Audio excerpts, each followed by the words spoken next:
Hello, everyone, and welcome here to the high school baseball game of the week. The Lincoln Park Greyhounds on the road taking on the homestanding Centennial Eagles. I'm Mike Thomas. We got a great game for you, so make sure to stay tuned here on WPSL Radio and WLX TV. I'm joined by the athletic director here at Centennial High School, Mr. John Messina. And John, first things first, this is our first time here at the ball field. The field is immaculate. Congratulations on such an amazing job out there. We worked very, very hard. Our coaches and especially our field technician, Dick Costello, put a lot of time and effort into it. And we think we have, just not just our baseball field, but our softball field, our practice fields. We have probably one of the best fields around in the county. But I'd like to welcome everybody to St. Lucie West Centennial High School today. If we had a game like we did last year, Mike, 12 innings, high score. So, hopefully we'll have a nice close game like we did last year. It is going to be a fantastic game. It promises to be two evenly matched teams. Lincoln Park coming in with a record of 3-4. Centennial a record of 3-3, but the all-important 2-0 in district play. This is a non-district game here tonight, so you throw the district records out. And this game is really a good synonym for the rest of baseball on the Treasure Coast. Really a lot of equal teams. There's nobody standing out in the early part of the season. Nobody is standing out. I think everybody beat everybody, if that makes a lot of sense. Yes. So nobody has really stood out. I think Okeechobee has a nice record. South Fork, Jensen Beach has a nice record. But nobody has really stood out so far. So hopefully we'll have a great game. I know Centennial has a big district game with Vero on Friday afternoon here. So this is a good test to get ready against a nice Lincoln Park team. A good starting test for Centennial. Okeechobee, just one or two losses so far in the season. Correct. Probably the standout team along with South Fork on the Treasure Coast, but everybody's beaten everybody else, it seems, so far, and that promises to make for some very interesting moments in high school baseball this season here on the Treasure Coast. We're just getting started. We're the first week in March, and John, the season's going to go halfway through April, so a long baseball season this year. Long baseball season. I mean, it's still cut down a little bit from what it used to be. We're down to 22 games. I remember years ago when I was coaching, we were up to 30. But this is a little bit more manageable, and hopefully we got some great weather today, not like last weekend.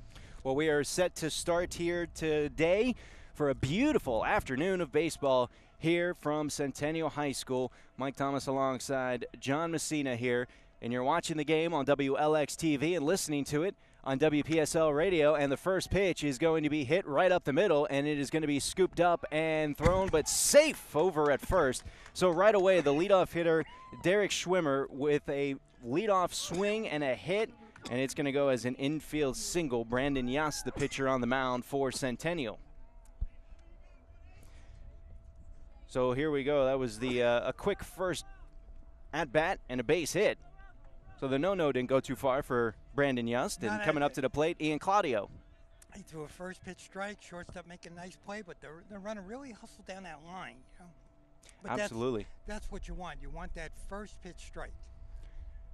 And we're going to get some stoppage in play as some of the umpires come out talking with some of the officials or some of the coaches here at Centennial High School, getting things squared away. Gives us a chance to introduce the defense. Brandon Yast on the mound for Centennial. He's pitching to Caleb Yancey, the catcher. And now the rest of your infield from first to third will be Joseph Freitas, Joseph Locasio, Brandon Torres, and John Cunningham at short. Brandon has been a 4-year starter for us. Hasn't pitched that much this year, but he's a gamer. He's definitely a gamer, and he'll give us a good ball game today. First pitch is bunted down the third base line, and that kicked foul at the last minute. Brandon Torres steaming up from third to field that one, and everybody's going to run back. But Lincoln Park going to the small ball here to try to advance the runner. Top of the first inning, nobody out, still scoreless. I noticed that pitch was a little bit high, and he tried to bunt it down. Also, we don't have baselines here at Centennial. We have the grass all the way down, so the ball's not going to roll one way or another. And a throw over to first.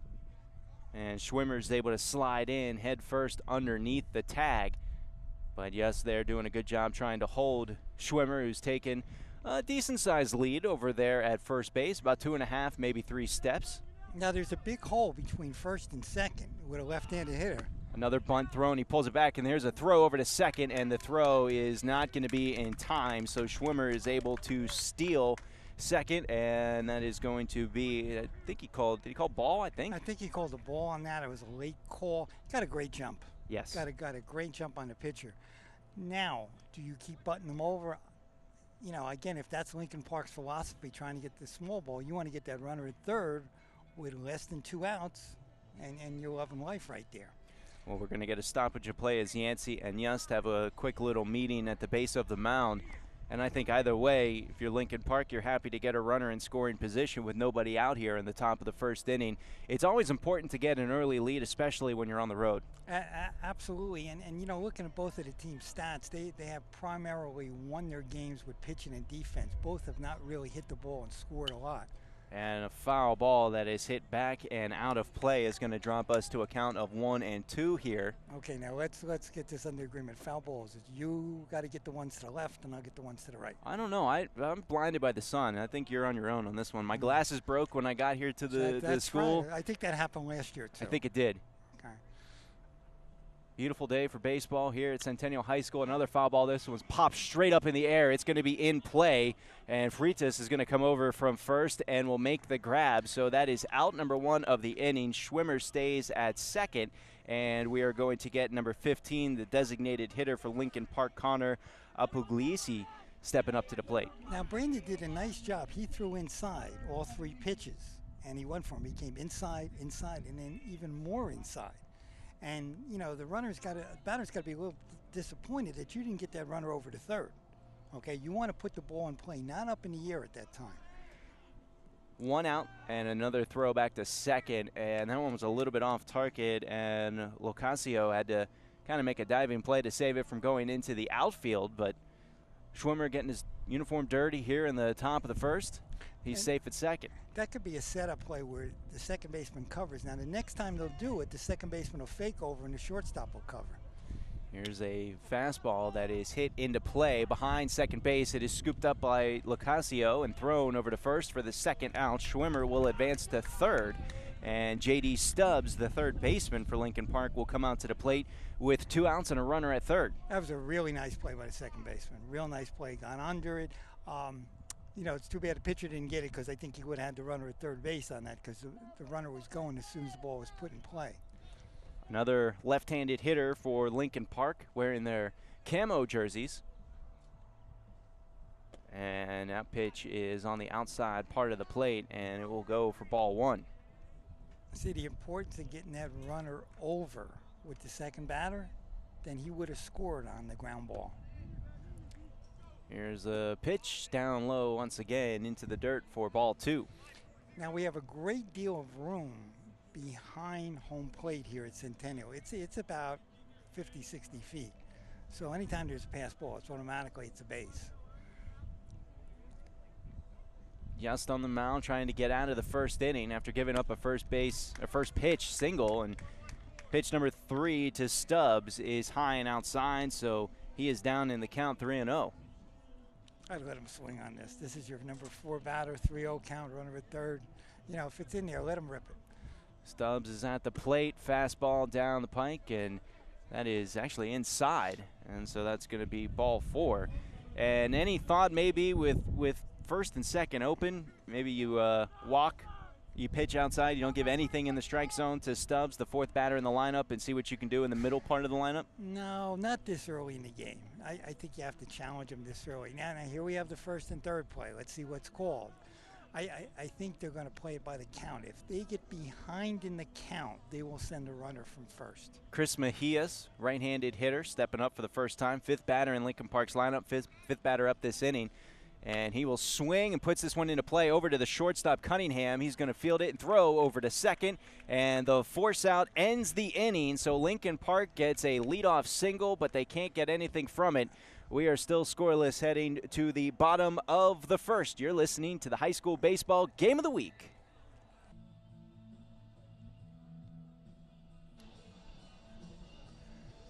Welcome back to Centennial High School. Mike Thomas alongside John Messina for this High School Baseball Game of the Week, broadcasting live on WLX TV, and you can listen to us on WPSL Radio as well, 1590 on your radio dial.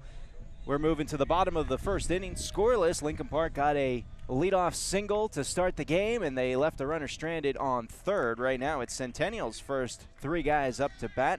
Joseph Lacasio, Yazlian Vargas, and Brandon Yust. And the first pitch from Ryan Boltersdorf of Lincoln Park is up high for ball one. Ryan comes from a coaching family. His father, John, was baseball coach there for many years.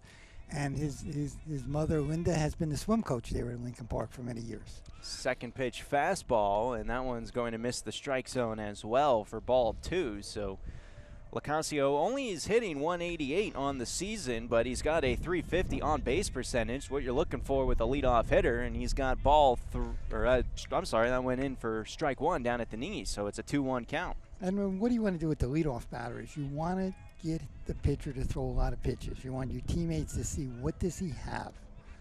Here's the 2-1, and that one down low, and we've got a hitter's count 3-1. He's doing exactly what he needs to do. You know, if it's in there, give it a ride. If it's on the corners, let it go, and then he goes to full count. Here's the windup and the 3-1 pitch, and that one's high and inside, ball four. So Lacasio has done his job. He has forced 5 pitches from the starting pitcher Boltersdorf, and he was able to get on base. And he never swung the bat. Never had to swing the bat. So that's going to lead us to number 2 in the batting lineup for Centennial, the left fielder Yazlian Vargas, with the pitcher Brandon Yust on deck. And I don't think I'd swing the bat here. Let's get him to throw a strike first. Well, Lincoln Park went to the small ball as soon as they got a runner on. You expect to see any of that here with Vargas? Not until he throws strikes. He's going to have to throw a strike first? Right. He's thrown 6 pitches and 5 balls. So make him throw strikes now. First pitch to Vargas down in the dirt for ball one. Bottom of the first, still scoreless, runner on for Centennial. Boltersdorf will go into his windup, delivers a pitch upstairs, and that's ball 2. Now this should be a definite take right now. 7 pitches thrown, 6 of them have missed the strike zone for Boltersdorf. Lacasio's on first. Vargas, the second batter in the Eagles lineup, and that's a pitch that is going to miss on the inside part of the plate for ball 3. I thought he was going to call that. That was pretty close. He was making that umpire move there. He did, and we're a little off center from where we are from the plate, so I had to look over to the brand new scoreboard here at Centennial High School to see what it was. I'm glad you said our brand new scoreboard there. It's very nice. We can see the numbers now. First time in 20 years. Here's the 3-0 pitch, and that one is into the strike zone for strike 1. That was a nice pitch right there. Now, this is a good count to hit and run right here, okay? 3-1 count. Send that runner. If it's way, way outside, it's ball 4. Any place close, put it in play. And he's showing bunt. The runner's going to go, and this is put down in the dirt beautifully. It's not going to get outside the dirt. Throw over to first is in time, but that does allow the base runner, Lacasio, to get over to second. He had a great jump on it, and the bunt straight down into the dirt. Outside of being safe at first, I don't know if he draw it up much better. You moved the runner over. The only question I have, was that a strike? That was a strike. You know, ball 4, then we got first and second, nobody out. I mean, it was probably too close, and the young man did the right job moving him over. But, you know, now Centennial did what Lincoln Park couldn't do. Their number 2 batter moved that runner over. Brandon Yust, right-handed hitter, is up to the plate. Lacasio's at second. Lincoln Park got a runner in scoring position back in the top of the first. They couldn't get him home. Centennial has matched them with getting a runner in scoring position. We'll see if they can get a run here in the bottom of the first inning. First pitch to Yust is another ball for Boltersdorf. He's thrown 11 pitches, 8 balls, 3 strikes. Here's pitch number 12. And that one has made contact, and it's a line drive down the third base line, scooped up by J.D. Stubbs, and Stubbs is going to throw, but it's a little bit off the mark, and that's going to allow Yust to beat out the throw to first. That was a really nice backhand stop by the third baseman. It was a tough throw going across. The runner beat it down. Now, home plate umpire is asking, the infield umpire is asking a home plate umpire if he saw him come off the base. The home plate umpire said he saw him come off the base, so they have called him safe so far. And now the Lincoln Park coach is going to come out and take a look at that and have a conversation with the umpires here. But the situation for Centennial, runners on the corners with just 1 out. And Coach Zeminski is going to take this opportunity to come up and talk to Josh Barr, the new hitter for Centennial. And this is a golden opportunity for the Eagles. John, you were mentioning it with Lincoln Park when they had a runner at third in the first inning. You want to score as many runs as you can at this stage in the game, especially for these teams in particular. Absolutely. And then again, they went through. The umpires did an excellent job with that. They confer with each other, asked each other if anybody had a better look, and they called the runner safe, which I thought so too, looking at our big instant replay screen out there. Okay, let's see if something's going to happen here. First and third, the only thing here, he has not been throwing strikes yet. So first and third, if you want to put something on, you got to be careful that you're not helping him out by swinging at a ball. LoCascio is at third. Yust is at first. Josh Barr at the plate. One out here in the bottom of the first inning. Scoreless matchup between Lincoln Park and Centennial, and a throw over to Yust at first. He's able to get back safely. Always makes me nervous whenever a pitcher throws behind the leadoff runner. That's tough. That's tough. You know, if you're a runner on third, you see him throw over to first, come down that line a little bit. And runners going to second, and Barr had to get out of the way from the inside pitch, but that does allow Yust to advance to second. It was uncontested. Now, let me tell you exactly what that was. That was a fake squeeze. The runner from third took a very, very short lead, came down the baseline. He wasn't going anywhere. The batter squared, but the runner at first did a straight steal. So that was just a fake squeeze, and now we have two runners in scoring position. And a low pitch on the 1-0 count is going to push us to a 2-0 count with one out. Centennial with two runners in scoring position here. Yust at second, LoCascio at third.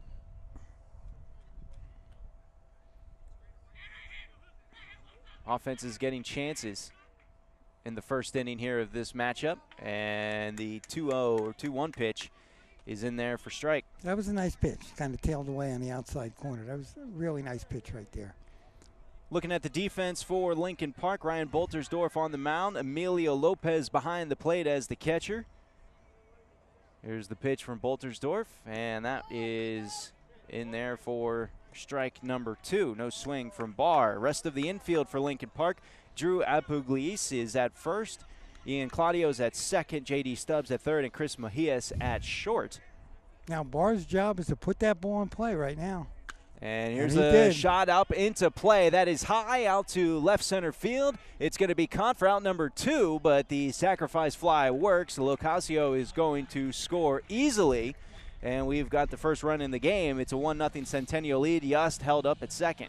I was going to say he put nice wood on it, but it was nice metal on it, even though nowadays it's nice toned down metal. Yes. Yes.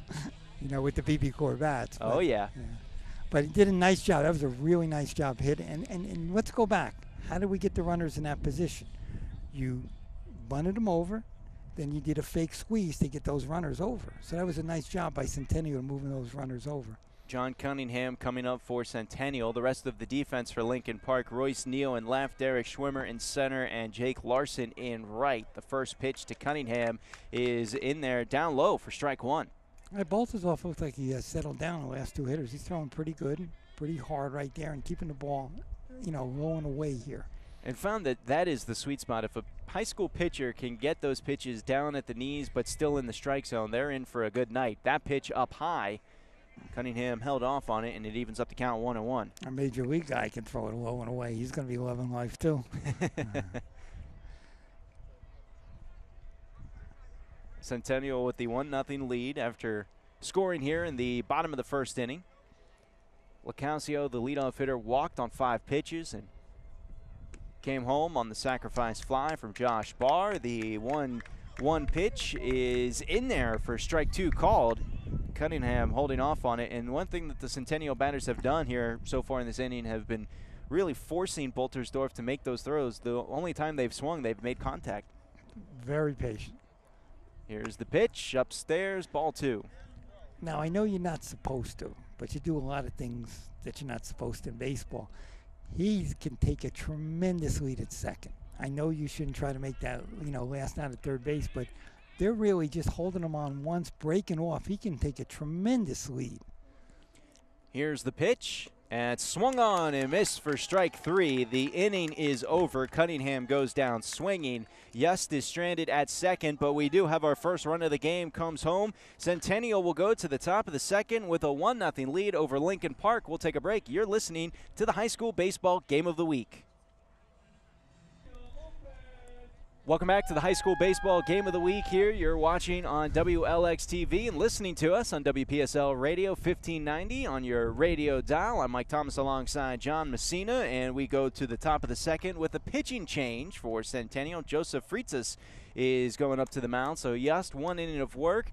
Gave up a base hit, but he was able to get out of it without giving up a run, and then he had a infield hit in the bottom of the first inning, and that's it. We've got Michael Lyons taking over Frida's place over at first.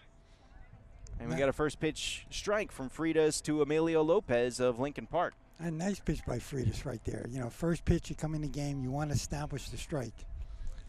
Here's the 0-1 pitch, and that one down low and on the outside part of the plate. Strike 2 called, and Fritas is up in the count 0-2. Maybe Coach Simmons is going to pitch her an inning here. Maybe, because non-district game here. Here's the 0-2. Nobody out, top of the second. Centennial with the 1-0 lead, and that pitch high and inside for ball 1. Wind's kind of dead. I'm looking at the flag out in center. It's not really blowing that hard. Feels a little bit here, but you look straight out to center field. It's not blowing at all. And it's a beautiful afternoon for baseball. Here's a hit that's pulled down the first base line and foul, so the count will remain 1-2. I was a little nervous driving over here from US 1, ran into a small shower or two, but the sky is right over us here at Centennial High School. It is 3:54 in the afternoon currently, and it is beautiful. Blue sky, just a couple of clouds around us. Never rains at our park. Even Friday and Saturday? Friday and Saturday it poured, but we didn't have home games. We were at South Fork High School for their game against Jensen Beach, and that game ended up getting rained out, as I imagine a lot of games did around the Treasure Coast Friday and Saturday. 2-2 count here for Fritas, and he delivers an off-speed pitch that is down low, and we've got a full count, 3 balls, 2 strikes. I started him 0-2, and now it's a full count. Yeah, good job by Lopez battling back in this one. Here's the 3-2, and it's outside, ball 4. It's a great job of hitting up there. You know, got to be 0-2, and then he became very selective at the plate and got himself on base. Now let's see if Lincoln Park's going to follow the same plan they did in the first inning. They immediately went to the small ball and tried to move him over. Drew Apulisi is coming up to the plate for Lincoln Park, and it looks like we're going to get a courtesy runner here for Lincoln Park. It's going to be number 2, Rainer Rodriguez. So Rodriguez coming in with the courtesy runner. Now remember, this game went 12 innings last year. Shortened by darkness. Shortened by darkness. We still be playing. And a throw over to first by Fritas. Nice throw, but Rodriguez able to slide back in safely.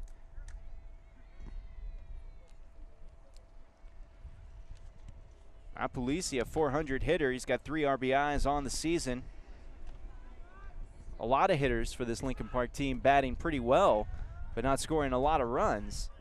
And we're going to get a strike here on the first pitch to Apulisi and a throw down to first, but Rodriguez is safe. Now, he was trying to bunt, sacrifice bunt, but it was not a strike. You know, when you get the sacrifice, not the squeeze, when you get the sacrifice, make it a strike. A walk's just as good. A walk, you're going to move somebody over. And you're on base safely. Exactly. 0-1 counts.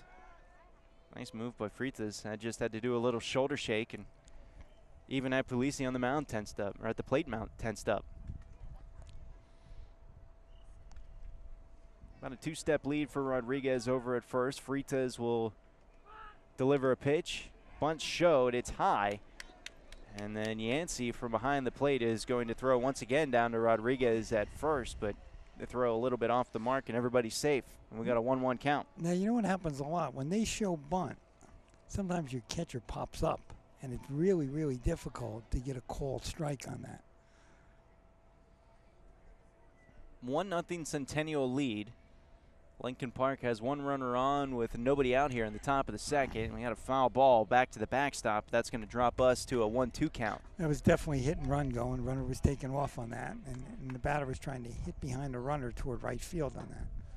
There is a big gap over there between first and second right now with the defensive formation that Centennial's thrown, with Lions standing on first to try to hold Rodriguez on, and Locascio standing pretty close over to second. So you got a pretty big gap of distance there between first and second for this Apulisi hitter to push one through, and he's going to foul yet another one off. It's drifting out of play and will land on top of the batter's boxes over there behind first base.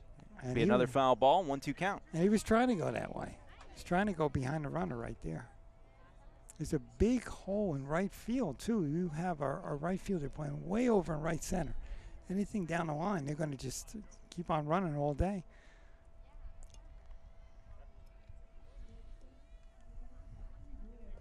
Apulisi will step back into the batter's box. It's a 1-2 count. Freitas in his first inning of work here, top of the second.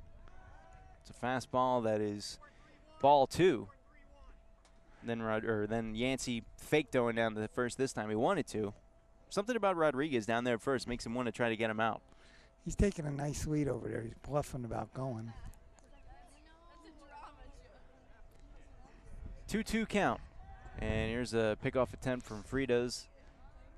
And Freitas saw the same thing we were just talking about. He's taking a very big lead. Not that you're going to get the runner, but if you get him to take a half a step or a step back, you win that battle. Top of the second, 1-0 Centennial lead. It's a 2-2 count. And the runner's going. It's ball 3, and the throw from Yancey is not in time. He threw it to Locascio, who was standing in the baseline, but Locascio couldn't get the tag on, and Rodriguez is safe at second. Throw was a little bit down to the first base side a little bit on that. But again, the runner had a very, very good jump on that. And once again, another Lincoln Park batter battled back from being down in the count to fill it up. 3 balls, 2 strikes. Freitas, this will be his 14th pitch of the inning. And he doesn't have an out yet. Here's another low fastball, and that one fouled up and out of play. Just a little bit out of my range there. Just a little bit? You can't cover that much ground? It was only, what, 100 yards away from us? Last year I could have done it. This year, I don't want to show.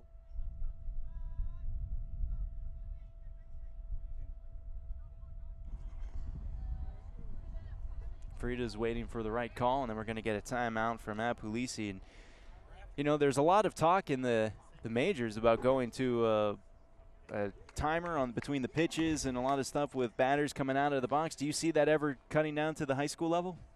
If it's successful in the majors? Again, that's another thing that we would have police. Just like in basketball, they're talking about, okay, you need a shot clock in high school. No, we don't. Okay? We don't have the people that are trained to do it. We don't have the money to do it. If you go to baseball, again, it's another thing the umpire has to worry about. Okay, I don't know if it's going to speed up the games. You know what's going to speed up the games? Play good baseball. I mean, that'll speed up the game. For Major League, cut out the commercials. You want to speed up the games? You can't do that. I That's know. the money check. I know.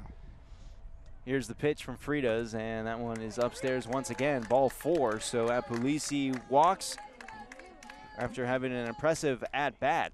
Now, David Ortiz has said already that the new rule is you have to keep 1 foot in the batter's box. He said already, I'm not. And he could afford to pay the fines. Let's see what happens with that. I mean, you know, you just overemphasizing a lot of things. You know, just play good baseball, run out everything, run on and off the field, and that'll speed up the game itself.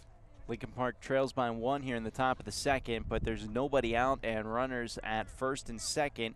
And you've got the 8th batter in the lineup, Jake Larson, the right fielder, is coming up to the plate. Royce Neal is on deck. And then we go back to the top of the order with Derek Schwimmer. And we're going to get a timeout here as we're going to get a conference on the mound with the entire infield for Centennial as the defense tries to work out what to do to get out of this jam. You know, when I was coaching softball, and I love softball also, when they would have conferences sometimes, the outfield would come in. And I always used to say, why is the outfield coming into the conference? You know, but that's our pitching coach, Vic Garcia, out there, and he's talking to them. You got to throw strikes right now, okay, because you walk 2 batters and you're ahead in the count in both of them. And talking about softball, I want to keep an eye on, we have our softball team playing the undefeated Okeechobee Brahmins right behind us. So we're going to give you updates on that game going on too. Yeah, busy day of sports here at Centennial High School. Walking up before the game started, the football fields behind us were filled with students as well, practicing, getting ready. Everybody's our flag football team opens up tomorrow, which boy, has turned to be a very, very big sport in this county. Looks like we are set to resume here. Fritas on the mound for Centennial. In a little bit of trouble, runners at first and second for Lincoln Park, and nobody out here in the top of the second. Centennial leads by 1, and Fritas will step off the mound once again. And we've seen that happen a couple of times here in the past couple of moments. Rodriguez taking a decent lead at second, enough to pull Fritas off the bag. And if he breaks his rhythm, then the runner wins that battle. Here's the throw, bunt shown. It's laid down in play, fielded by Fritas. He'll throw over to first. They get the force out. Lukowsko coming over from second to field, but that does advance the runners into scoring position. Rodriguez at third and Apulisi at second with 1 out here in the top of the second. Now, do you see how much ground Lukowsko covered on that? He was covering second base on a fake pickoff. Just broke off the bag when the pitch was being made, and as the first baseman and pitcher charged, he still made it to first base to get the out. Royce Neal, left-handed hitter, 9th batter in the lineup for Lincoln Park, is stepping up. 1 out, top of the second, runners at second and third. They trail 1-0 here in the second inning of this game between Lincoln Park and Centennial, and the first pitch is in there, lower part of the strike zone for strike 1 to Royce Neal. And notice Centennial is not bringing the infield in. It's too early in the game here. You don't want to have a big inning to start off. So you're ready to give up the run for an out here.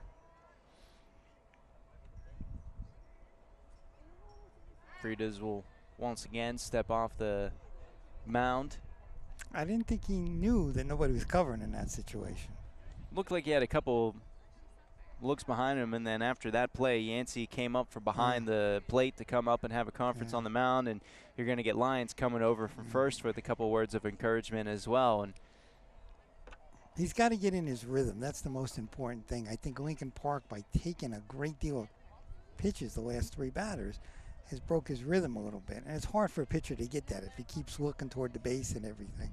18th pitch of the inning for Fritas is coming up. He's thrown 8 balls and 9 strikes, and that one was well outside. Well, that was a pitch out there, okay, and they were guessing that they were going to squeeze.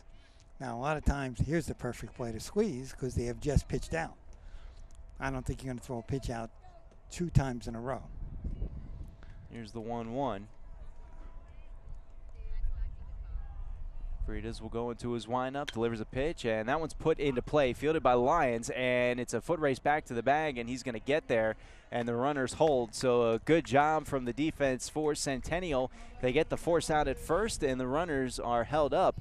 And are you surprised we didn't see an attempt by Rodriguez? I mean, he's fast. I would have thought he was going to go on contact. Lyons made a good play because he looked the runner back. But sometimes you got to be in. You can't be in never land there. You're either going to go or you're not going to go. Okay. Also, once Lyons turned and went to the base, that's a good time to go too, because then the throw is going to be off balance. Derek Schwimmer coming back up. He's 1 for 1 in the game. He rocked a first pitch single right up over second base to start the game. He eventually got over to third before the first inning came to a close. And he's got 2 outs and runners in scoring position here to try to tie up this game or maybe even take the lead. He's going to take a first pitch strike down at the knees. This would be a very, very big momentum boost for Centennial if they can get out of this with 2 runners on and nobody out. Ian Claudio is on deck for Lincoln Park. Should Schwimmer be able to get on safely, and he's going to lift one out to left field. Storming up to get it is Yaslian Vargas, and actually that one was short. Cunningham came over from shortstop to make the grab before that one got outside the infield.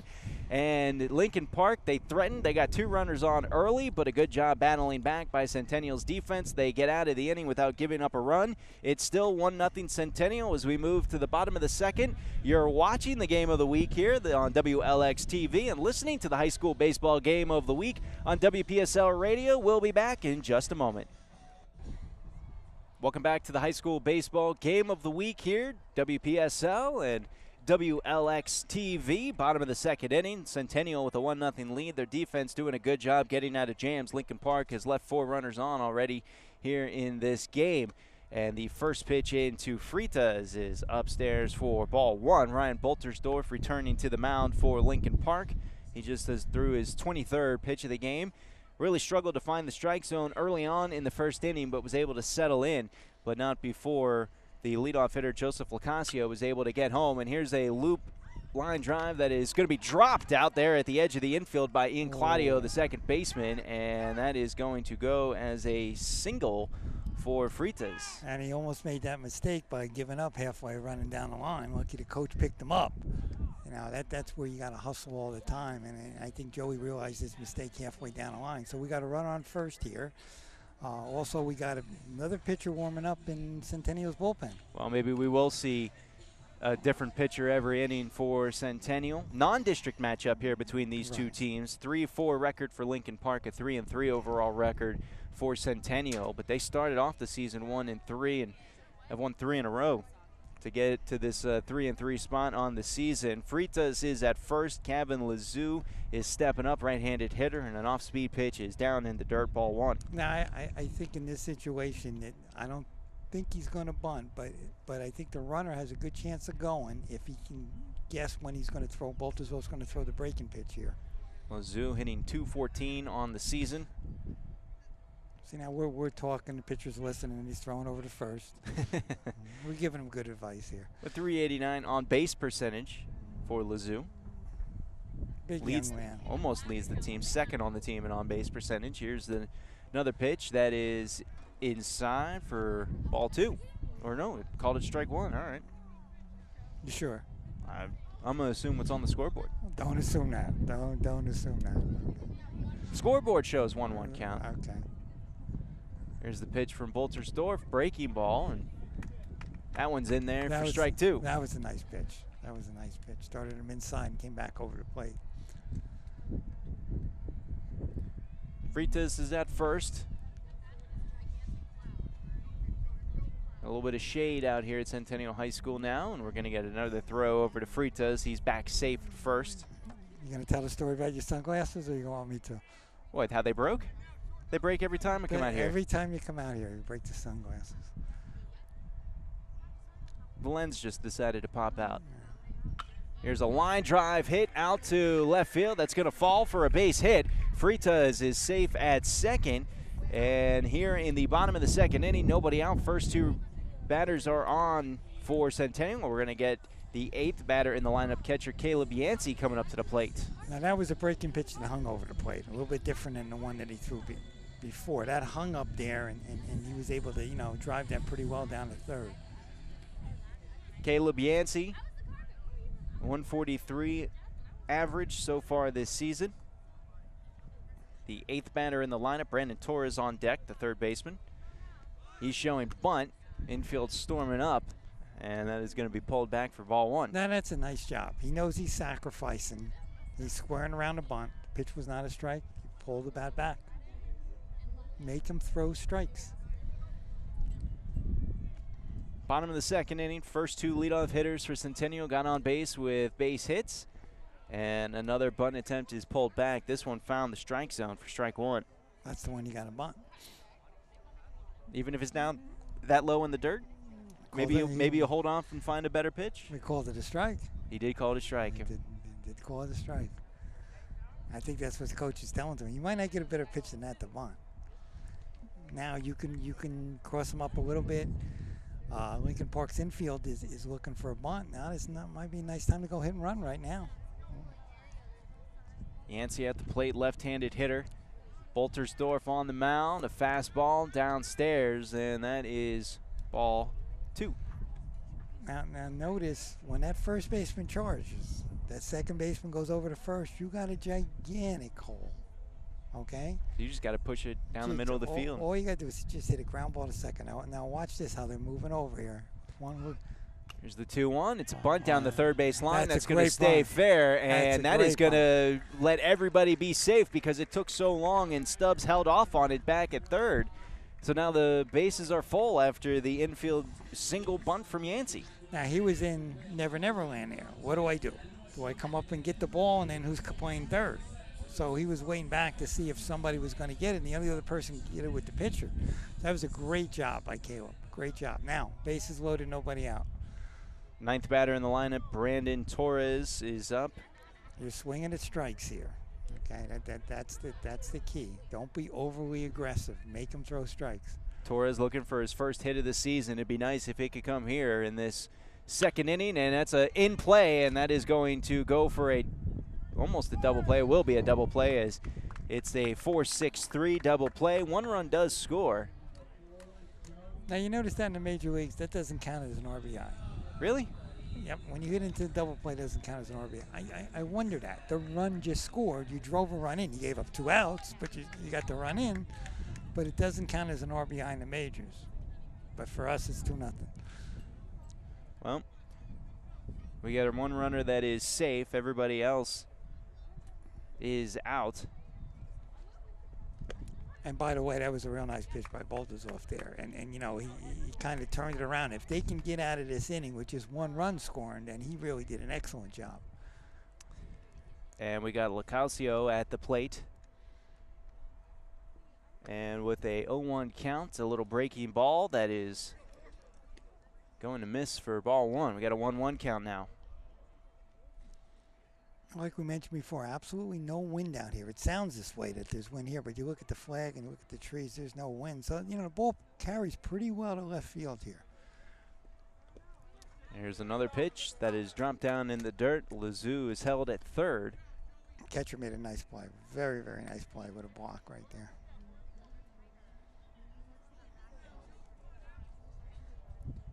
Here's the 2-1. And that one is going to miss the strike zone for ball 3, so we got a 3-1 count.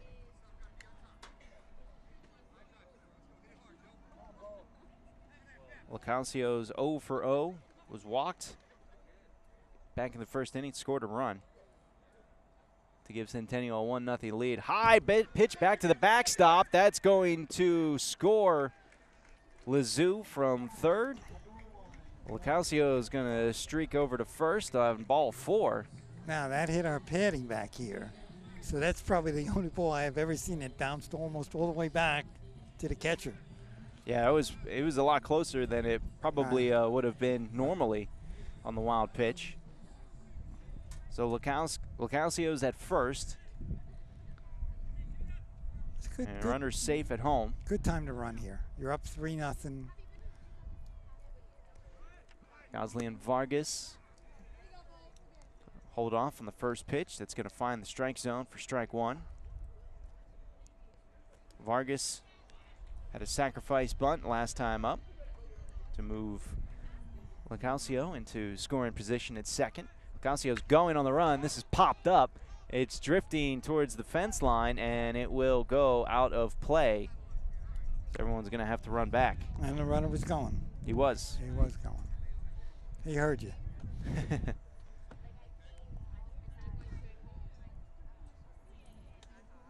It is a 3-0 lead for Centennial here in the bottom of the second with 2 outs. They scored 1 run in the first. They've got 2 runs scored here in the bottom of the second. 1 coming on an RBI 4-6-3 ground out with the bases loaded. Runners going again. This one's put into play, and that's going to be another base hit. The hit and run worked. So LaCalcio is going to have to be held up at second, though, and Vargas gets a base hit here in the game. Coach Szymanski's really putting those runners in motion here. And again, what did that do? The shortstop went over to second. That opened up that hole there. The shortstop went to cover, and the batter was able to drive that ball right through the hole. So Just is still back in. He was taken out of the field, but he's in as a designated hitter here. I think that was the plan the whole time. He's 1 for 1 in the game, pulled a single down the third base line in the first inning. And he holds off on the first pitch, and that's in there for strike 1. When Bolters gets on top of that breaking pitch and keeps that low, and it's a nice pitch. It's when he hangs it a little bit that they're hitting him. LaCalcio's at second, Vargas at first. 2 outs, bottom of the second. 3-0 lead for Centennial. That one's in the dirt, and the runner's going to go to third, and he's safe. LaCalcio kind of just casually running down the third base line, and saw that one down in the dirt, and it took Lopez a second to realize what was happening. By the time he did, the runner was safe at third. Now, but the only thing is the trail runner didn't go. Nobody was looking at him at all. He should have been down on second base right there. Once that catcher let that ball go down to third, he should have been down at second. Now, I wonder, with this count here at 1-1, are we going to send that runner right now? Worst thing that can happen is you can have, Brandon leading off next inning. Runner faked like he was going, and then we had a foul ball back to the backstop. Piece of equipment went flying. I think it was the balls and strikes counter from the home plate umpire. That ball was tipped by Yuff straight down into the dirt and back. I send him right now. On the 1-2 count with 2 outs? 2 outs. I send him. You got your best hitter. Worst thing happens, your best hitter leads off next inning. I send him right now. Here's the 1-2 count. Vargas is at first. He doesn't go, and this one's put into play. It's a grounder over to the shortstop. Throws over to first, and the throw is in time. The inning is over, but not before the Eagles get 2 runs home. They lead it 3-0 as we go to the top of the third. You're watching the high school baseball game of the week on WLX-TV and listening to the game of the week on WPSL Radio. We'll be back in just a moment. Welcome back to the high school baseball game of the week. Lincoln Park and Centennial High School coming up to the plate. Mike Thomas alongside John Messina, the athletic director here at Centennial High School. And we've got a good game so far. Centennial leads it 3-0. They scored 1 run in the bottom of the first, 2 runs in the bottom of the second. Lincoln Park has had runners in scoring position in each of the first 2 innings, but they failed to get anybody home. And we've got top of the order coming up for Lincoln Park, anywhere close to it, with the second batter in the lineup, Ian Claudio, and Connor Apulis and J.D. Stubbs on deck. Now we have another pitching change for Centennial. Michael Lyons up on the mound. Moved over from first. His first pitch is a fastball that is pulled out to shallow right field, and storming up to get it's the right fielder, Josh Barr. I think Lyons will take that. 1 pitch, 1 out. Now, my old broadcasting partner, Rick McGuire, would be going nuts at this time because his scorecard, who he kept extremely neat, never came his attendance book at school neat, never came his role at school neat, but his scorecard was perfect, would have been screaming out 3 innings, 3 pitchers. But maybe this is the plan. Maybe. You see it a lot in the early part of the season, I feel, Yes, in high school yes, baseball. yes. Usually the first game of the season, Yes. most teams will have 1 pitcher, 1 inning, and then various parts during the season you'll see it as well. Here's a first pitch fastball into number 15, Connor Apulisi, the designated hitter. Now, do you notice a lot of the coaches are going to the wristbands with the plays and the signs on it? Yes. Wearing the wristbands. Here's another pitch on the 1-0 count, and that one is in for strike 1. And in the case of Apulisi, it's on his left wrist. He's a right-handed hitter. And was that just have all the calls from the coach? I guess. This one is a chopper in play, back to Lyons on the mound. He snags it with his glove and underhands it to Fridas at first. Just like that, we got 2 outs. I remember when I was coaching down in Miami. Miami High had a coach named Lenny Booth. Lenny would coach third. Batter would step into the box, or before he got in, Lenny would yell out, 46, 22, 18. Everybody's looking at him. And he'd just call out numbers. So after Lenny retired, I said to him, Lenny, what do those numbers mean? Everybody's looking at you. And he said, John, they didn't mean anything. I was just distracting everybody. My first base coach was giving the signs for 20 years. Nice. But he would yell out these numbers, and the kids are looking at him. And in the meantime, the first base coach is doing the signs. J.D. Stubbs walked his last time up, and he took a first pitch strike and then found his second pitch back and out of play. That was closer to you than me there. It was, and I'll have you know, I lost it in the sun. That's because that your does not- sunglasses are broken. It does not bode well for you if we get one that drops over us here behind the stop at Centennial High School. 0-2 pitch is outside, ball 1. And I will buy you a reusable pair of sunglasses every time you do our games All here right, from good. now on, and we'll hang it right on the fence right here. I like it. But yeah, We'll everybody. put it in my rider in the contract. Okay. 1-2 count with 2 outs here in the top of the third, and struck out looking. What a pitch by Lyons, right down at the knees. Strike 3 called. It's in order, 1, 2, 3. Lincoln Park goes down, and we will go to the bottom of the third with Centennial leading it 3-0. You're watching the high school baseball game of the week on WLX TV and listening to us on WPSL 1590. We'll be back in just a moment.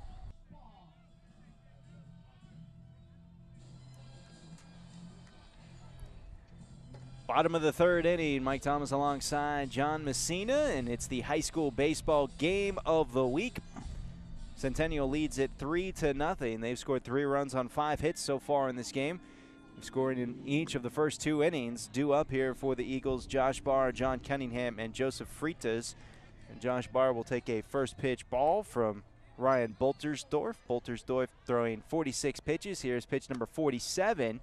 And that is inside for ball number 2. Barr had an RBI sacrifice fly back in the first inning out to left center field to score the first run of the game. Here's the 2-0 count, and that is down low for ball 3. Now, John, last inning we were talking about the wristbands that a lot of coaches are using now for the signals. You see Lincoln Park players have it. You don't see we see some Centennial players that have the wristbands. Does Centennial use the wristbands as well? And we got a ball 4 Some walk. of them use it. Some of our coaches who are getting on in age are using the wristbands. No, I'm only kidding about that. But I mean, to me, you can't remember the signs. That's the way I look at it. They are complicated. Wow. I think they're mostly decoys. I know our girls' flag football team. You know, I bought them wristbands and they're using it. But again, I think you've got to have very basic signs. Don't miss any signs. You know, again, are these things slowing the game down too? I mean, our question before is we saw one of the teams, you know, being in a huddle before they came out. This is only the 3rd inning. It's not the bottom of the 7th. You have your huddle then. But, you know, if you want to you want to quicken the game up, just play good baseball and hustle on and off the field, and you can have a good ball game. So Josh Barr was walked on 4 straight pitches, and John Cunningham, the shortstop, is up. He struck out swinging back in the first inning to end the first, and he's got a 2-0 count here. And his Boltersdorf has now gone north of the 50 pitch count. He's got 51 pitches, 27 balls, 24 strikes. I'm surprised it's as even as it is on the balls and strikes, because we've seen a couple at-bats in this game where he's fallen behind pretty early on. But he battled back. He did a nice job battling back that first inning. Here's the 2-0 pitch in the dirt for ball 3, and so far in this inning, it's been 7 straight balls. So you know what you do with the bat. You put it on the ground, you put it in your back pocket. You're not swinging now. Don't bring it out. You're not swinging no matter what here. Cunningham at the plate. Josh Barr at first for Centennial. They lead at 3-0 in the bottom of the 3rd here in this non-district matchup against Lincoln Park, and the 3-0 pitch was in the strike zone for strike 1, and Boltersdorf on the board with a 3-1 count. Now you're swinging. Now what happens is your strike zone gets smaller. It's got to be right down the middle of the swing. Anything on the corners, let it go, because you're still ahead. 3-1 pitch, swung on and popped up and drifting back, and that one's going to land safely for strike number 2. But certainly when that one came off the bat, not a whole lot of speed, not a lot of distance, and a lot of room here at Centennial High School, and thought that maybe that one would be in play for either Apulisi at first or Lopez from behind home plate to come and make the grab. You know what happens, Mike? A lot of times catchers can't find a ball when it's hit directly in front of them. Look at the pitcher, and the pitcher will point which side it's at. It's on the left or the right side. Don't turn your head back and forth. Look right at that pitcher. Here's the 3-2. Oh, high and inside, and Cunningham had to dive away from that one. And that will be ball 4. Cunningham will go over to first. Maybe shaking a little bit as that was a close call, but that was close. He's safe. Barr's at second, and we're going to get Freitas coming in, and it looks like we're going to get a stoppage in play as Lincoln Park will have a meeting on the mound. Boltersdorf walking 2 straight batters that he's faced here in this bottom of the 3rd inning. And while we're in a little delay here, I'll give an update from the softball. Centennial's playing the undefeated Okeechobee Brahmins, and it's 1-1 in the 3rd.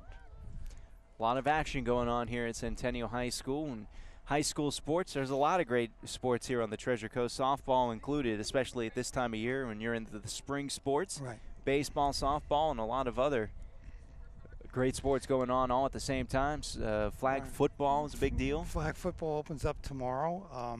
You know, we're in the middle of track season. We're in the middle of tennis season. We're probably past the halfway mark in the tennis season.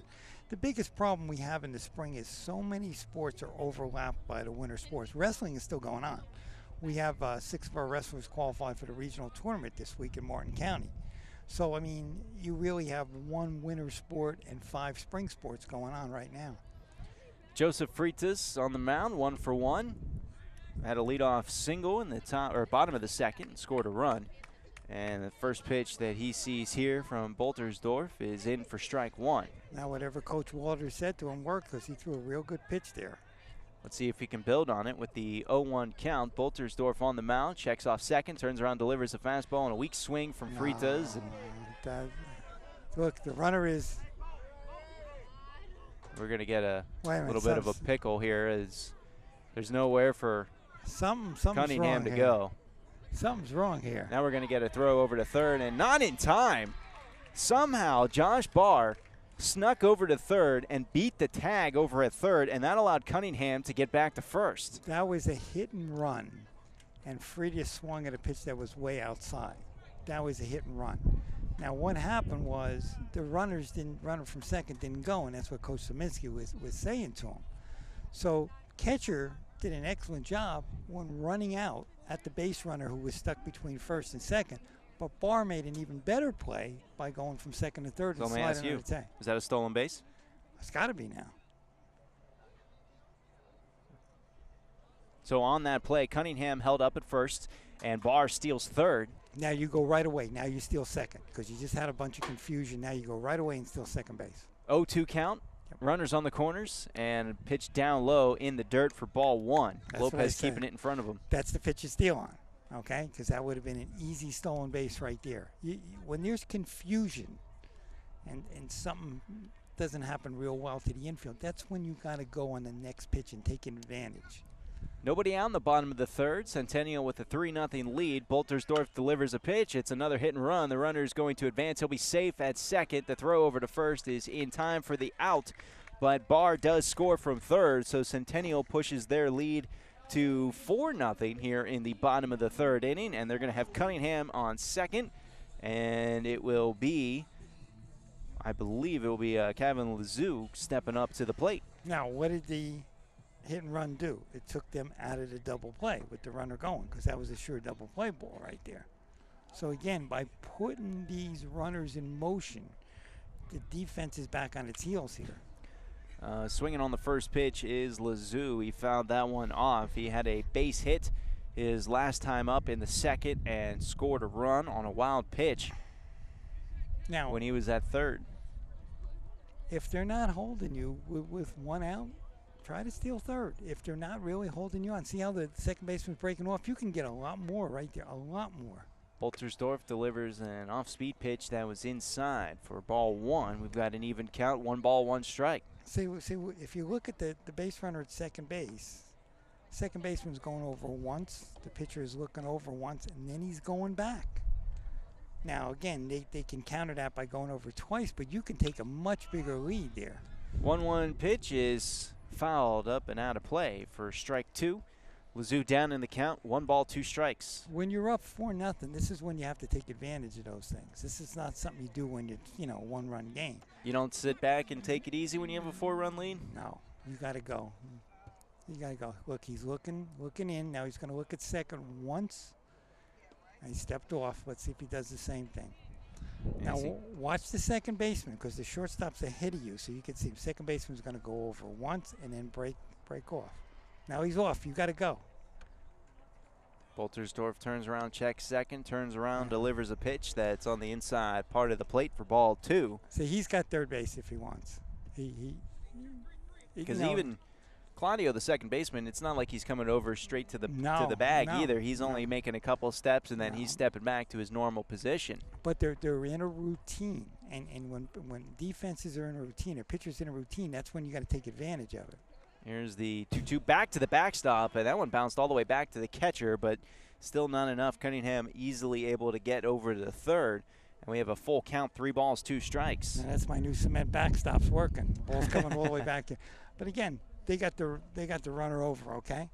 They got the runner over without even, putting the ball in play. So now you got a runner on third.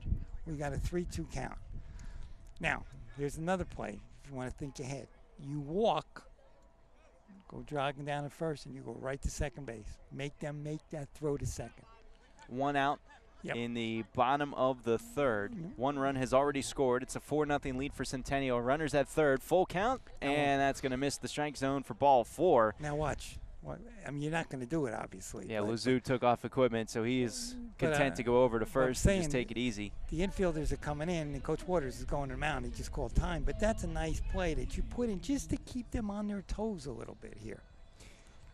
And I imagine we'll be seeing a new pitcher here for Lincoln Park coming up in just a moment. Boltersdorf has thrown 65 pitches to this point, giving up 4 runs on 5 hits, and runners are on the corners here with 1 out in the bottom of the third inning, and Boltersdorf is taking the walk back to the dugouts. We'll go ahead and take a break and come back with a look at his stats for the game. Pitcher for Lincoln Park. You're watching the high school baseball game of the week on WLX TV, and you're listening to it on WPSL 1590 radio. We'll be back in just a moment. Welcome back. We are in the bottom of the third inning with 1 out. Centennial leads it 4-0, and Ryan Boltersdorf is done. He is pitched a pretty good game up to this point. Did give up those 4 runs. We've got his stats here for you. 2 1/3 innings pitched. He threw 65 pitches, gave up 4 runs, all of them earned. He did have 1 strikeout to go along with those 5 hits and 5 walks. All in all, kind of an up and down game for Boltersdorf, as he would get himself in trouble and then he was able to battle out of it. But the good thing for Centennial to this point is when they've been getting runners into scoring position, they've been able to get them home. Lincoln Park, they would get runners into scoring position the first couple of innings, and they couldn't get anybody in, and that's been pretty much the difference in this game. I mean, this could easily be a 4-2 or 4-3 ball game. Absolutely. Lincoln Park did not take advantage of the first 2 innings. My good old friend Rick McGuire would be screaming and yelling here. We have only in the third inning we had 5 pitching changes. Is that correct? So Rick's scorecard, you know, like I said, we used to be like a Picasso with his scorecard. See, that's why you got to get into the 21st century here. I've got all the digital scorecards, so it works 80% of the time. It works all right. I just remember going to the ball games with my dad, getting the scorecard, getting the pencil, getting the eraser, making it real neat. Aw. See, I know. You Bringing back get memories. the Sharpie? No, now you got to go with the Sharpie. I used to go with a pencil back then. Number two pencil. Chris Mejias will move over from shortstop position up to the mound. Ian Claudio shifts from second to short, and Quentin Peters will come in to take over second base for Lincoln Park. Their defensive changes up at the plate, Caleb Yancey.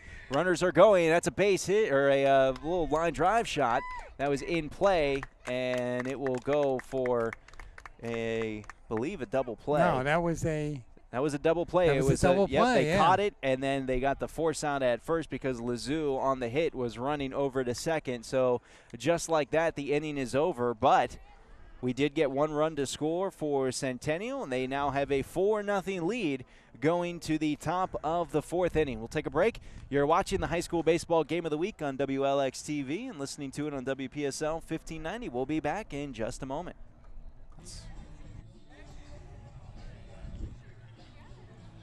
Welcome back to Centennial High School. Mike Thomas alongside John Messina. You are watching the high school baseball game of the week on WLX TV and listening to us on WPSL 1590. This game is available on demand.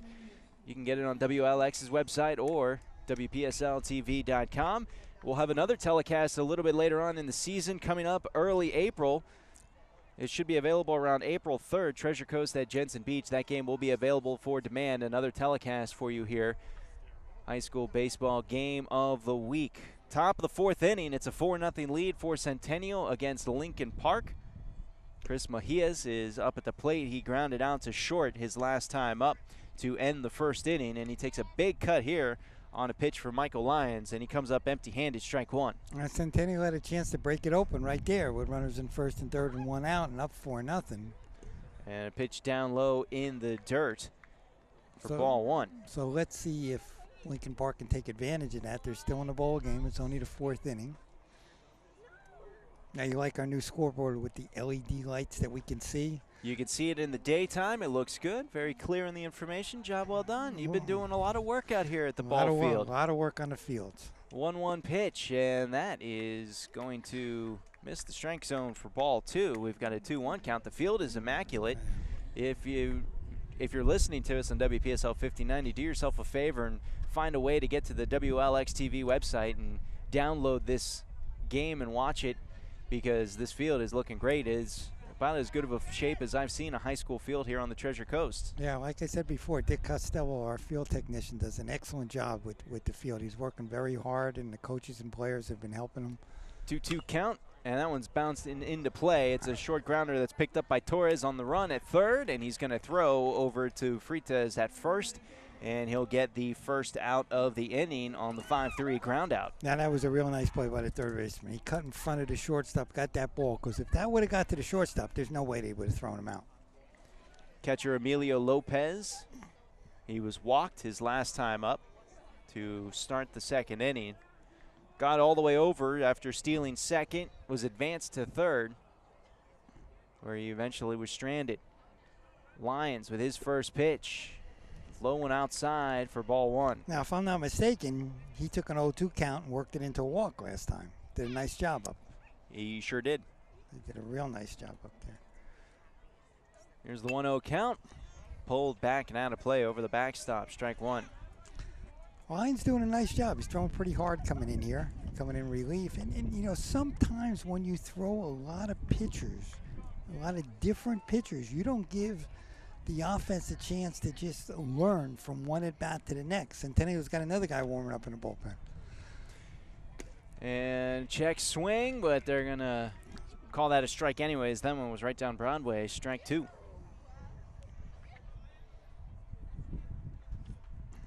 Here's the 1-2 pitch from Lyons, and that one was high. Lopez had to duck underneath it, and we got an even count. 2 balls, 2 strikes.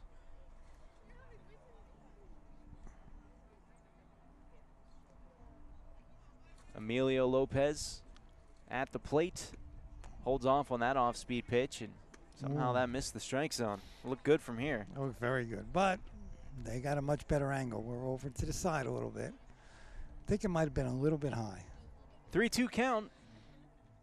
1 out, and that pitch low and inside for ball 4. He did another nice job. Now he took a 1-2 count and worked it into a walk.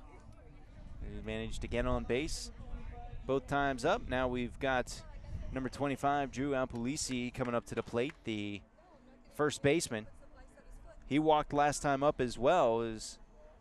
He was walked on 6 pitches. Eventually made it over to second before he was stranded. We'll see what he can do with his second time up to the plate. I don't think being down 4-0, you're going to move the runner over. You're going to try to get a few runners on and then move the runners over. More action in the bullpen for Centennial. Lyons is the only pitcher to get work in 2 innings.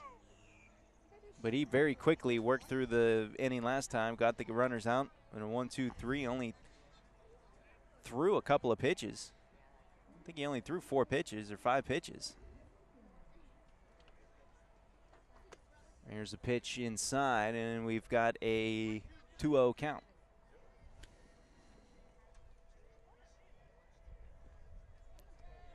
2-0 counts Alpolisi. Lyons over 20 pitches now in his 2 innings worth of work. He's at 21. This will be pitch number 22. Lopez is at first. Lincoln Park at the plate, top of the 4th, but they are trailing in this one 4-0 to Centennial. And the batter's doing his job now. He's got 3-0 count. They want to get the first 2 runners on. And even when 1 out, I think it depends on Coach Waters knowing his team. You want to bunt him over if he gets 2 on or not. That's him knowing his batters, how they face against left-handed pitchers. Alpolisi with the 3-0 count. Lyons is going to go into his windup, deliver a fastball, and that is in there for strike 1.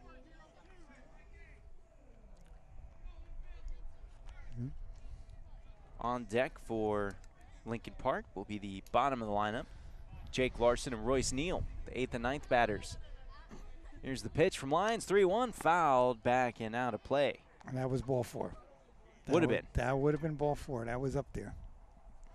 Instead, it fills up the count. 3 balls, 2 strikes, 1 out. You got a straight on the board if you throw in the Centennial score, 4. That's it. Only you could think of that. Thinking of Las Vegas right there. Lions will throw over to first. That Good was move. close. That was a good move. That was really close. Now, again, what he did there, not that he got the runner, but that runner is going to take 1 or 2 steps closer to the base. And you can see his lead is a lot smaller now. Lions a left-handed pitcher, and it feels like an advantage for left-handed pitchers because instead of having their back to first, they're facing first base, and it makes it a little bit quicker for some of these pitchers to get that throw over, but it's all for naught as the full pitch count is going to miss the strike zone. Apulisi is walked for his 2nd time. So both Lopez and Apulisi have been walked their first 2 at-bats. And now we're going to get the 8th batter in the Lincoln Park lineup, Jake Larson, and he sacrificed bunt last time up to move these runners into scoring position. Now this is a tough call here. Bottom of the order, okay? Just walked 2 batters. I wouldn't have him bunting right away. Well, let's see what Larson can do. 425 batting average. First pitch is in at the knees for strike 1. Good pitch by Lyons.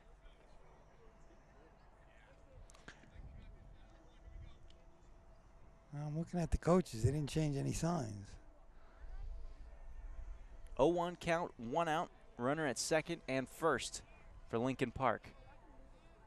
Lyons on the mound, turns around, delivers a fastball, swung on and missed for strike 2. That was definitely out of the zone there.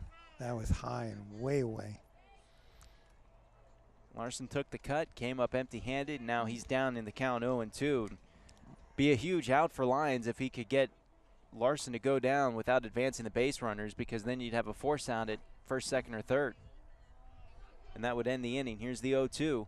Swung on and missed, strike 3. Larson goes down on 3 straight pitches, and what a great at-bat for Michael Lyons, the pitcher here for Centennial. Yeah, he just reared back and overpowered him, okay? Now we got the 9th batter, and you really want to get him no matter what, so you don't want that leadoff batter coming up with the bases loaded. Here is the 9th batter in the Lincoln Park lineup, the left fielder, Royce Neal. He's 0 for 1 in the game. Grounded out his last time up on a little grounder over to the first baseman unassisted. Runners at 1st and 2nd for Lincoln Park. They trail 4-0 here in the top of the 4th inning. The first pitch is going to miss the strike zone for ball 1.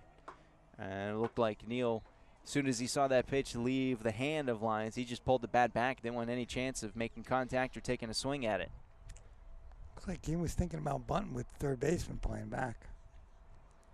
We got a bunt for a hit here with 2 outs if you're Lincoln Park. Here's Lyons, the 1-0, and that's down at the knees for strike 1. 1 ball, 1 strike, 2 outs. Now, if you notice the coaches, they're saying numbers. So they must be saying numbers and people looking at the wristbands. Or maybe it's a decoy, like I mentioned before. Yeah, maybe there's just Duffy's menu on those wristbands. That could be. There's the 1-1. Bunt straight up in the air, drifting back. Almost a diving grab. Yancey, the catcher, had to really extend for it, as that was just outside his radius. Got the tip of his glove on it, but ultimately that one landed safe down on the turf. But it is foul, and we got a 1-2 count. He did. That was a great effort. Absolutely great effort. He covered a lot of ground for a catcher right there. He did. I mean, that came almost all the way back to the backstop, or at least the edge of the grass. Running downhill a little bit, maybe that helped. Yeah, but the batter saw the same thing we did with the third baseman playing back. He thought, maybe he can just drop a bunt down. Here's the 1-2 pitch from Lyons. Fastball popped up and out of play. Foul ball will keep this at-bat alive for Neal. Now you hear the numbers, 0-0-1. Coach and staff for Lincoln Park. I'm going to play those numbers tonight, by the way. No. And the coaches for Lincoln Park, they've got a piece of paper, I would assume, with all the plays on it and associated with a number. They call out the number to the wristband on the batters, and just like a quarterback would when you're playing football, and another foul that is back and out of play. Whatever happened to the signs? Whatever happened to the ear, the nose, the side of the face, the chest? I guess that went out. It's 2015. That's what happened.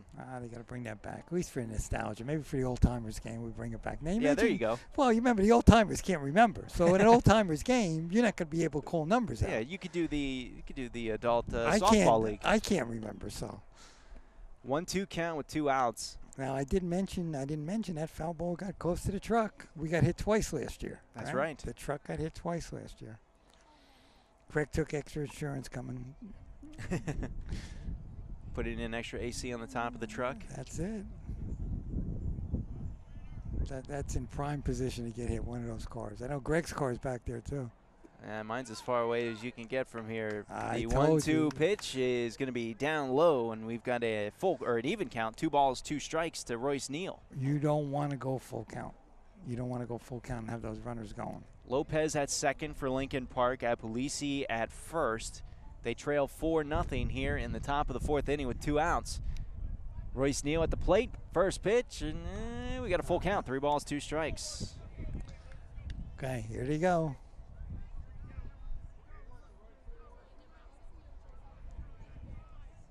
These two teams always play close every time they meet on the field. Every game we announced has been close, Mike. Oh, it's true. Every game, every place we go, it's a 1-run game. So remember that. Here's the 3-2. That one's a shot out to left center field, and standing underneath it is Lazou. He was in perfect positioning. Yeah. He only had to take a step or two to his left, and he came up with the grab, and the inning is over. So Lincoln Park strands 2 more runners, and they still trail 4-0. Centennial with the lead as we go to the bottom of the 4th. We'll take a break. You're watching the high school baseball game of the week on WLX TV and listening to us on WPSL 1590. We'll be back in just a moment.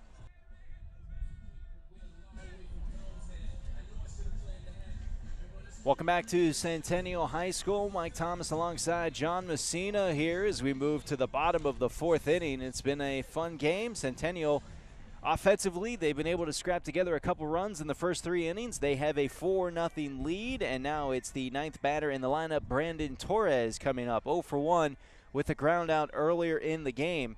And his first pitch to him is going to miss down low for ball 1. Chris Mejias, the pitcher for Lincoln Park, started the game as the shortstop moved over last inning.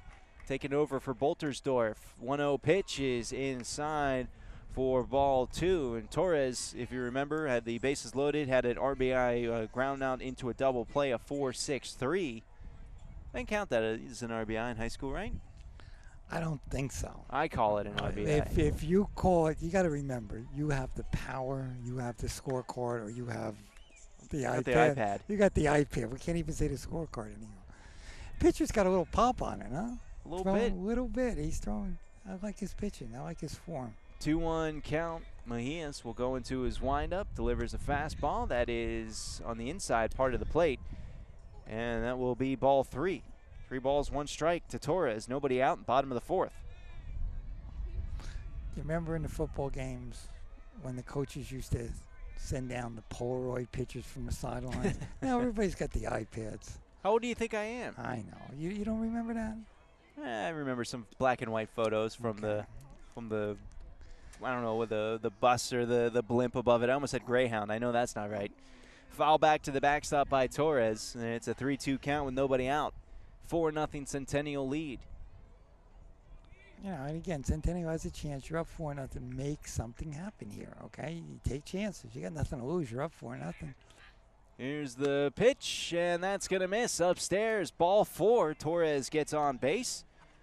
And now we go to the top of the lineup for the Eagles with Locasio, Vargas, and Just all on deck. Something's going to happen here. We're gonna. I think Centennial will try to steal here or try to hit and run.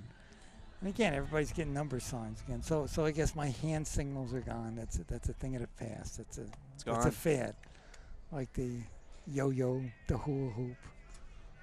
45 records. Coaches giving signs are gone. Definitely 45 records. Those are gone. Like unless you're a hipster. No. 78? Remember this? No, you don't remember that either. Nah. 8-track tapes. You don't remember that either? I've heard of them. I saw one in a museum. Okay. All right. I'll get you back. Torres is at first. Locascio walked his 2 previous times up to the plate.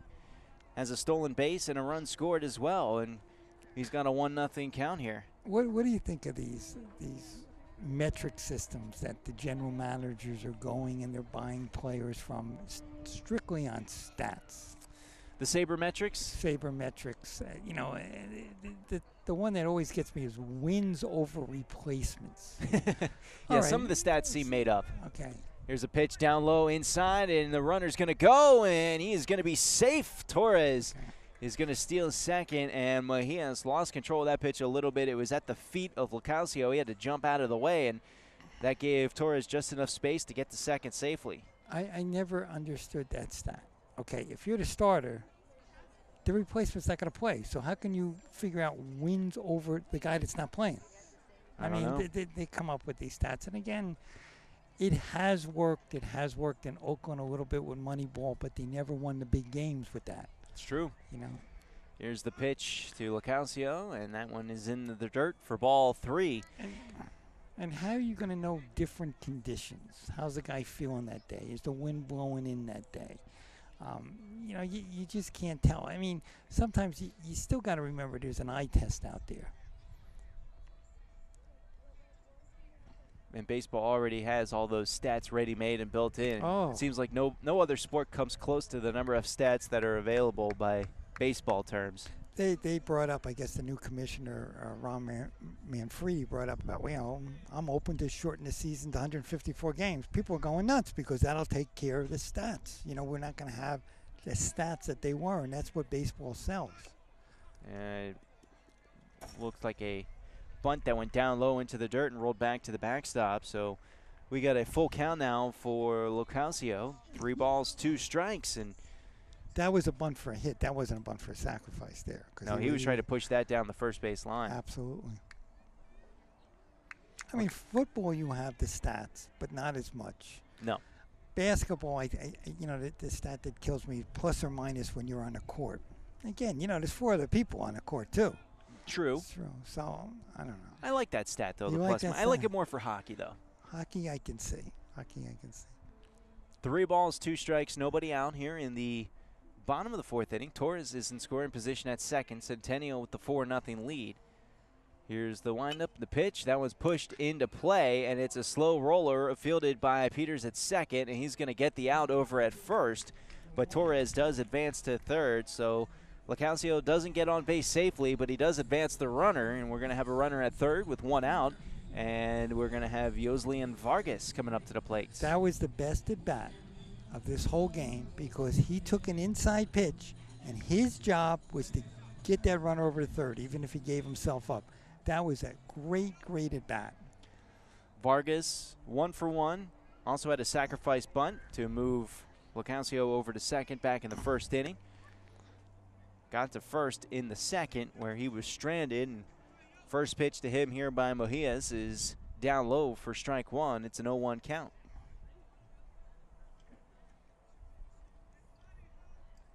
Mejias pitching well. This will be his 15th pitch of the game.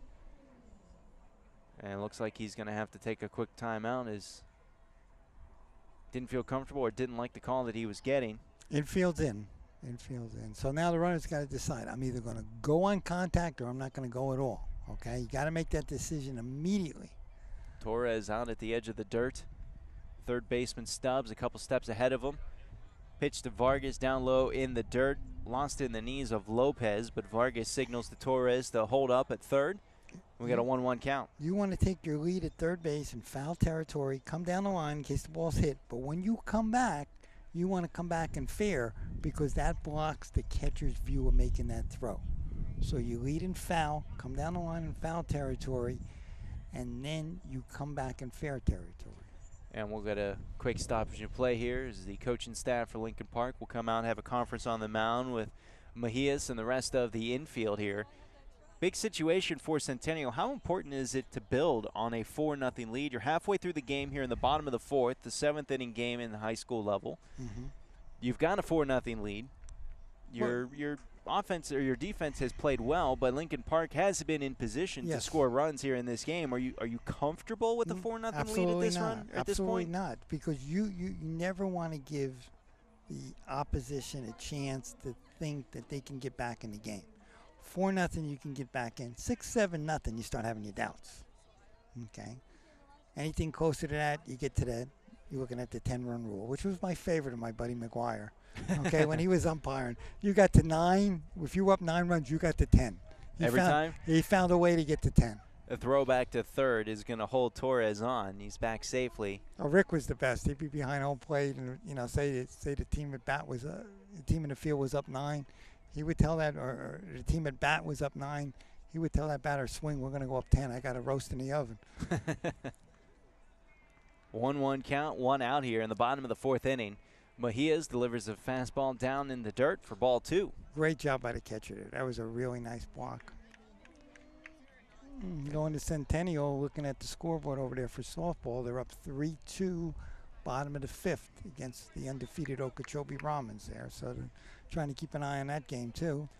A lot of great action out here at Centennial High School. Day baseball, day softball, and it's all good. Got a big district matchup Friday here against Vero Beach. Yeah, that's going to be a big one because we're 2-0 in the district already.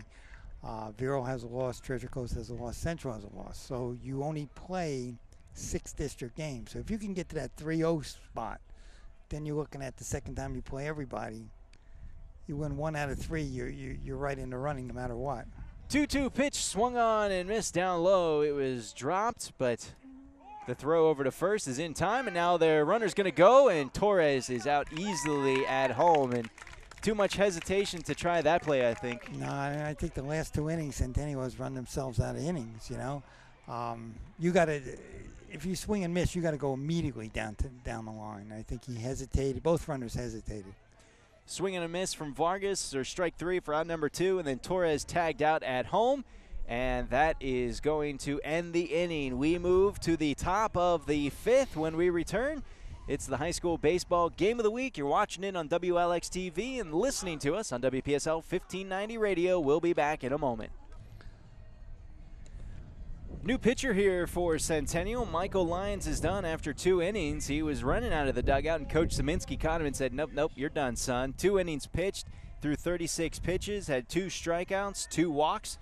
Didn't give up a run. Centennial leads it 4-0 here in the top of the 5th inning. Going back out there to the mound is Anthony Gonzalez. Everybody else stayed in their position out there in the outfield. Coming up to the plate, Derek Schwimmer, the leadoff hitter for Lincoln Park, here in the top of the 5th. And that's the 4th Centennial pitcher today. Absolutely. A lot of different pitchers, a lot of rotation. Non-district game. You got a big district matchup coming up Friday against Vero Beach, and we're going to get a swing, and this one poked out of play. Foul ball down the third base line. Schwimmer, even count now, 1 ball, 1 strike. And I think that's why Coach Zeminski is doing that. Using everybody for 1 or 2 innings today, everybody will be fresh for Friday. It almost seems like a good way just to kind of reset your rotation. Here's a push into play, and that is back to the shortstop Cunningham. And he is going to make the throw over to first. What a reach by Freitas to be able to get his glove on it. I thought that was going to be a base hit for sure, but Schwimmer's out. That was a nice play, both by a shortstop Cunningham and by the first baseman, because he can really get down that line. I think if you remember last year, didn't he steal about 5 or 6 bases? Ooh, I don't remember. You don't remember. I'm the one don't. that should be remembering. No, he did, because I remember we were talking about that. He had great leads last year in the games. You're lucky I remember how to get here. Here's a first pitch to Ian Claudio. Claudio's going to pull back the bunt, strike 1. He's 0 for 2 in the game. He's got 2 flyouts. He popped up back in the first inning and then had a flyout to right field to start the 3rd. 1 out here in the top of the 5th. The 0-1 pitch is going to miss for ball 1. So, Mr. Technology over here, you don't have GPS to get here? Or what? Okay, I mean, you should have that. I always get here. The guy that doesn't use scorecards, right? You're never going to hear the end of that. If he makes it, that would have been a tough play. Put into play, and Cunningham had to go to his knees to try to keep it in front of him, and it went off the heel of his glove. So that'll be an infield base hit for Claudio. Sure. Even if he fielded cleanly that far in the hole, there's no way he would have got him. That would have been tough. But that shows you how big that first play was, because you're looking at first and second now. Connor Apulisi is coming up to the plate, designated hitter, third batter in the lineup. He's 0 for 2 with a pair of groundouts here in this game. Right-handed hitter, runners on first, and Claudio, 1 out, top of the 5th. Lincoln Park trails by 4, and then after Gonzalez got set, we get a timeout from Apulisi, and all part of the mind games here at baseball. Maybe more than any other sport that we cover. Here's the throw over to first by Gonzalez, almost high. Now, and again, here's a situation where you're really, really not that concerned about the runner at first. You're up 4-0. If he goes, get the out. If he goes, get the out. Then you're out of the inning, okay? I mean, be a little bit concerned, look over, but concentrate on the batter. You're up 4-0. This could be 2. This one into play over to the second baseman. He's going to get the tag for the first out. The throw over to first is in time. What a great play. Locascio making the tag for the first out, and then the throw over to first. And it is a 4-3 double play. Not yet. Not yet. No, we're going to get a conference by the officials. In fact, you saw the Lincoln Park coaches trying to stop everybody, and they're going to say that he's safe. The home plate umpire overruled him, had the better angle of that, and said he was off the base, which I think he was. Now, again, Locascio made a nice play, but I kind of thought in that situation the flip would have been quicker. Flip it over to second, because the runner was pretty smart. He hesitated a little bit, so Locascio had to go tag him and then make that throw to first. I think what you do immediately is flip it to the shortstop and then throw over. So Apulisi is safe at first on the fielder's choice. Coach Szyminski is out there to try to get the explanation on that last play. And let's see how we're doing in softball right now. It's 3-2 here, and we're in the bottom of the 6th inning here. So all Centennial has to do is get one more out here, or one more inning, and that would be a tremendous upset. Abby. A lot of action here at Centennial High School on this beautiful afternoon. We thank you for joining us here. The baseball game, Centennial leading it 4-0. Here's the pitch, and J.D. Stubbs pokes that one into play. Another slow roller to Locascio at second, underhands it over to first, and that time the 4-3 out is good. And we are done once again here with the top of the 5th inning. That was out number 3. Another runner stranded on base for Lincoln Park. They've stranded 7. They've yet to get anybody home. They trail 4-0. We head to the bottom of the 5th. You're listening to the High School Baseball Game of the Week on WPSL Radio and watching us on WLX TV. We'll be back in just a moment.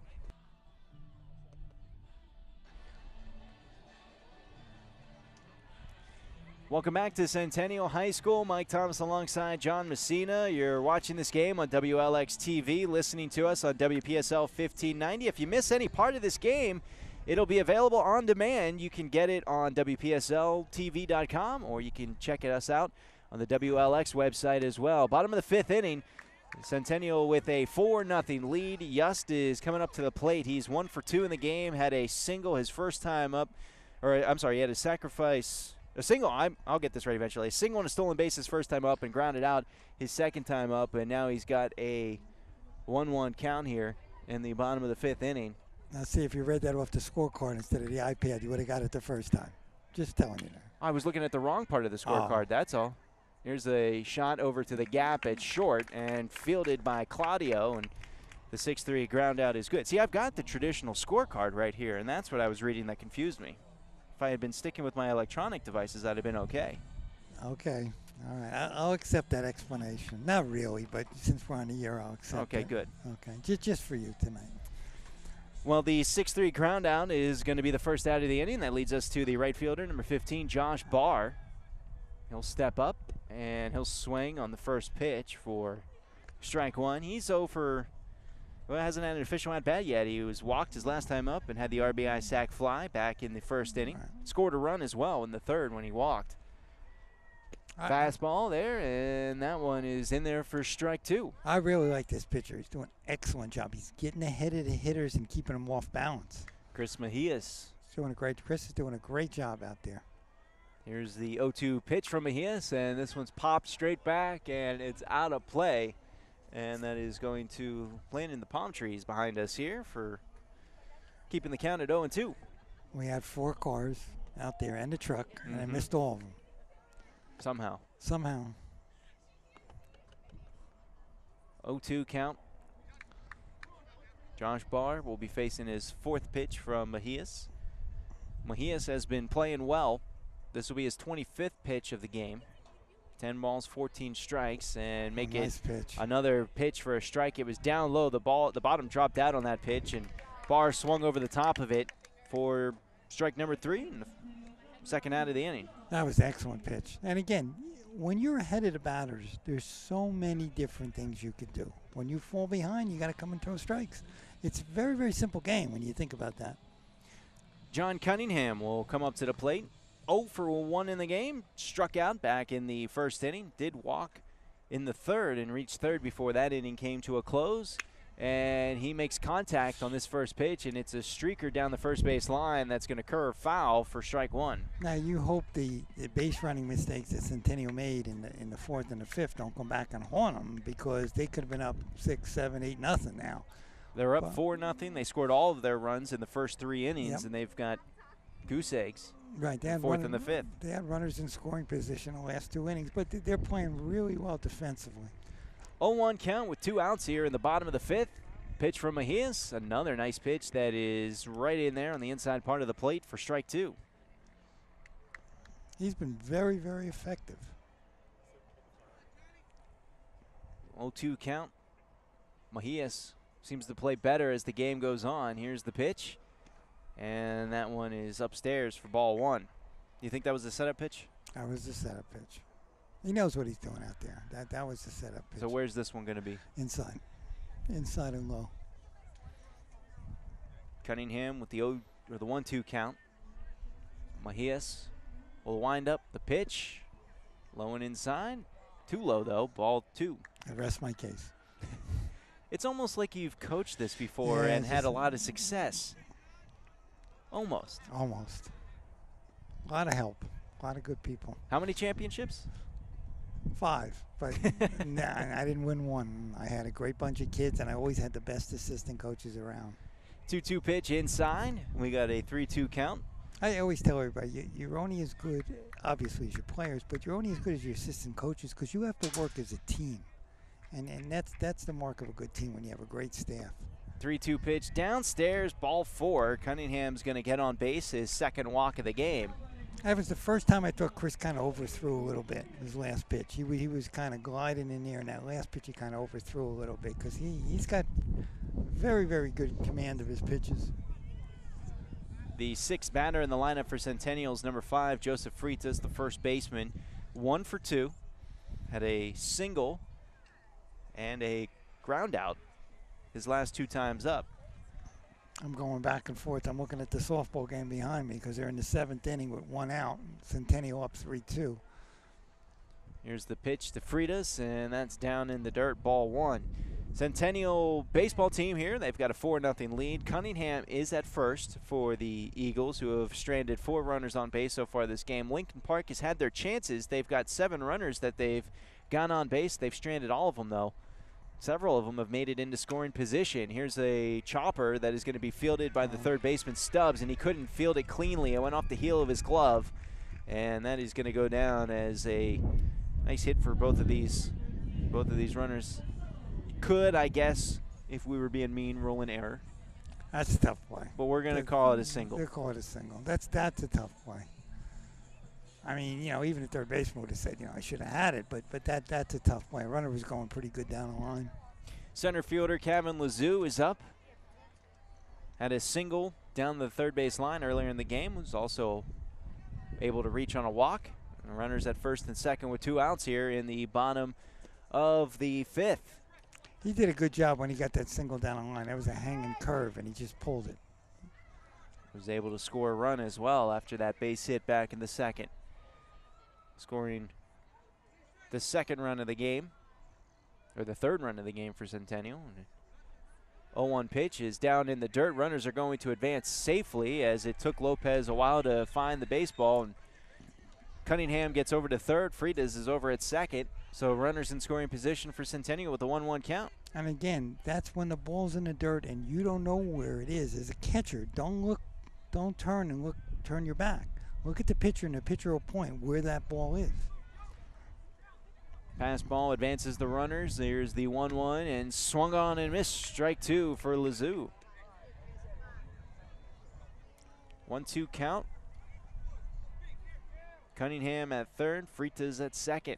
And Centennial has another chance here to blow this game open. Here's the 1-2 pitch from Mejias.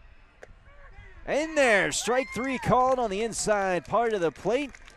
Centennial strands the two runners in scoring position, but they still have the 4-0 lead. Mejias is able to get out of the jam, but he needs some help from the offense. They're down to their final 6 outs. You're listening to the high school baseball game of the week here on WPSL Radio and watching on WLX TV. We'll be back in a moment. Top of the 6th inning coming up here for you here from Centennial High School. Mike Thomas alongside John Messina. We've had a good game so far. Centennial with a 4-0 lead. Lincoln Park running out of outs. They've had their chances. They just haven't been able to get anybody home, and they've got the middle of the lineup due up here this inning. Mejias, Lopez, and the first baseman Drew Apulisi, the 3 batters that are due up. Anthony Gonzalez is staying up there on the mound for the Eagles. He needed just 8 pitches to do what he needed to do in the top of the 5th inning last time. Let's see what his first pitch into Mejias is upstairs for ball 1. And if I'm Lincoln Park, I'm trying to get a run or 2 runs this inning, so you don't have to get all 4 next inning. Mejias 0 for 2 with 2 groundouts so far this game. And he's got an even count here after watching the second pitch go by for strike 1. It's a 1-1 count. Now, and again, if I'm Centennial, you just got to throw strikes right now. Let them put the ball in play. That one is put in play. A nice hit right up the middle, and that's going to land safely in shallow center field. So Mejias did his part. The leadoff batter of the 6th inning, getting a base hit. That's all you need if you're Lincoln Park to get back into this game. You just string together a couple of hits. That was their 3rd hit of the game. You get a couple more, and you feel confident if you can get 1 or 2 runs here? Absolutely, absolutely. Now, was that their first hit to the outfield? Because I think they had 2 infield hits before. I believe you're correct. You got to check on your iPad. I got to check back, yeah. Okay, check on the iPad. Yeah, both of them were in the infield, both hits. This is Emilio Lopez, the catcher, that's coming up to the plate. And first pitch to him is by him for ball 1. And he has done a great job working the count both times up. He's been walked both of his previous at-bats. See, no iPad, and I remembered that. That's good job. What a play by Yancey to keep that ball from getting behind him, as that pitch was low and outside, and Yancey kind of darted his glove out, and I think he might have been surprised that the ball was in it because he started making the motion towards the backstop. That was a glove save. That was a glove save. Okay. Saved that goal. That was a really nice play here. Big lead from Mejias over at first. Gonzalez will take a look over and turn around, deliver a shot that is fouled back and out of play for strike 1. I'm surprised he swung at that. 2-0, you know, had just walked the batter in front. But again, you know, that was right there. 2-1 count after the foul ball. Gonzalez looks over at Mejias at first, turns around, delivers a pitch. Line drive right back up the gap again. That's going to be another base hit. Mejias slides in safely to second. And just like that, Lincoln Park has streamed together a couple of hits. They've got 2 runners on with nobody out, trailing by 4 here, top of the 6th. Now, remember what I told you a few innings ago. We have always done 1-run games. That's correct. Whether it's at Treasure Coast, at Jensen, 1 or 2 games here, every game's been 1 run. So I'm not going to tell you who's going to win, but I think it's going to be 1 run somewhere. Drew Apulisi, the first baseman, due up. Walked his 2 previous at-bats as well. Lopez just picking up his first base hit of the game. He's at first. Chris Mejias, with a base hit of his own, is at second. Trailing by 4, Lincoln Park trying to get back to 500 on the season. They're 3-4 overall. Centennial, winners of 3 in a row. They're 3-3. Here's Gonzalez, the windup, the pitch. And that is in there for strike 1. A nice pitch inside part down low for strike 1. That was a good pitch coming back now.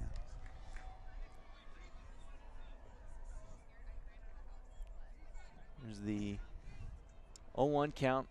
Gonzalez is looking back at Mejias at second.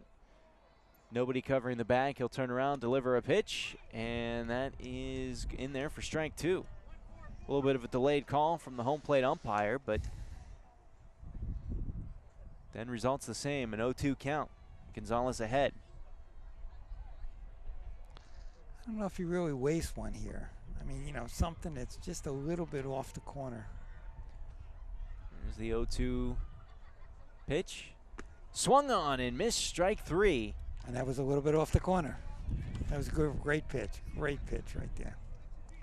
That's just what you need. If you've pitcher and you've got runners on, a nice strikeout to boost your confidence and get one out without having to put one in play and advance the runners, even if you do ultimately get the out. Yeah. Here's the 8th batter in the lineup, number 12, the right fielder Jake Larson.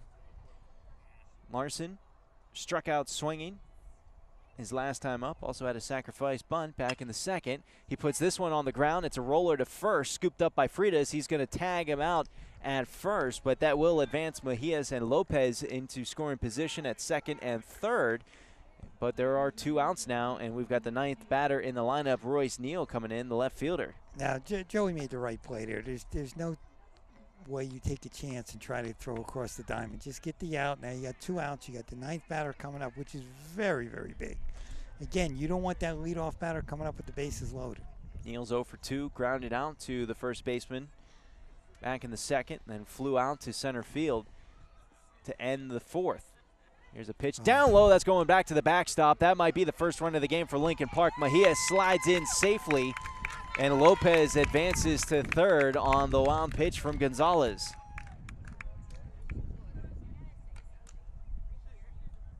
Still want to hold up on your 1-run theory? I hate to say it, but I think it's going to be 1 run. It's a 4-1 score now after the wild pitch from Gonzalez allowed the run to score for Lincoln Park. Lopez is on 3rd. Could make it a 4-2 game if Neal can put this one into play. A 1-0 count, and it's now a 2-0 count, low and away. Almost got away from Yancey. You know, again, Lincoln Park's confidence will skyrocket if they can get that 2nd run here, and then you're only playing for 2 runs next inning. But even getting 1 run in and just finally breaking through, I mean, they've had runners at 2nd and 3rd several times throughout the game, and just haven't been able to find a way to get them home. So now they can finally get one of those guys in. Maybe it's enough to break the dam. At least that's what you're telling your team if you're the coaches over there at Lincoln Park. Absolutely. The hard part's done. We've just passed the 2-hour mark of this game. Thank you for joining us here. If you missed any part of this broadcast, you can go ahead and catch the whole thing on demand on our website, WLX TV's website, or you can go to WPSLTV.com. That game will be available to download and stream and watch. And you watch it on your iPad. Oh, yeah, you can watch it on your iPad. I highly recommend watching it on your iPad. Pitch is in there for strike 1. It's a 2-1 count, and then the 2-1 is chin high for ball 3. Nobody's warming up in Centennial's bullpen, so I think he's in there to close it out. At least through this inning. 3-1 count, 2 outs, 1 runner on 3rd. Lincoln Park trailing by 3. Pitch, that's a shot that's going to be a base hit. It's now 4-2, misplayed out in the right field, and that's going to allow Neal to slide into 2nd safely. But the damage is done. It is now a 2-run lead as Lopez scored from 3rd. And again, we're getting closer to a 1-run game here. Yes, we are. Now, the other thing I forgot to mention, and try to recall this, every one of those games went extra innings. Well, let's not talk about that part of it, John. Sun's going down. Here we go again. Everyone has gone extra innings, and some is multiple extra innings. Top of the order for Lincoln Park. Derek Schwimmer's up 1 for 3 in the game, a single and a fly out on the ground out. A huge looping breaking ball from Gonzalez. Where'd that come from? Dropped out of the strike zone, but it was a nice pitch. That was about 55 miles an hour there. Just about. That was effective. Definitely froze Schwimmer a little bit. He decided to just take a look at that one. And that one, oh, they're going to call that one a strike. I thought it dropped out of the strike zone. Scoreboard showing an 0-1 count. Nope, and we're going to get a balk. Wow. Not sure what happened. Gonzalez went into his windup and took the step forward and then held back. And what happened was the second baseman and shortstop were jockeying back and forth, and I guess he actually, out of the corner of his eye, saw one of them going. I think he hesitated whether I'm going to go to second base or go to the plate. And I think he was going to go to the plate, and the second baseman was covering the base, so that hole was wide open with a left-handed batter up. And another off-speed pitch that's going to hang upstairs and will go for ball one. So you got a 1-1 count.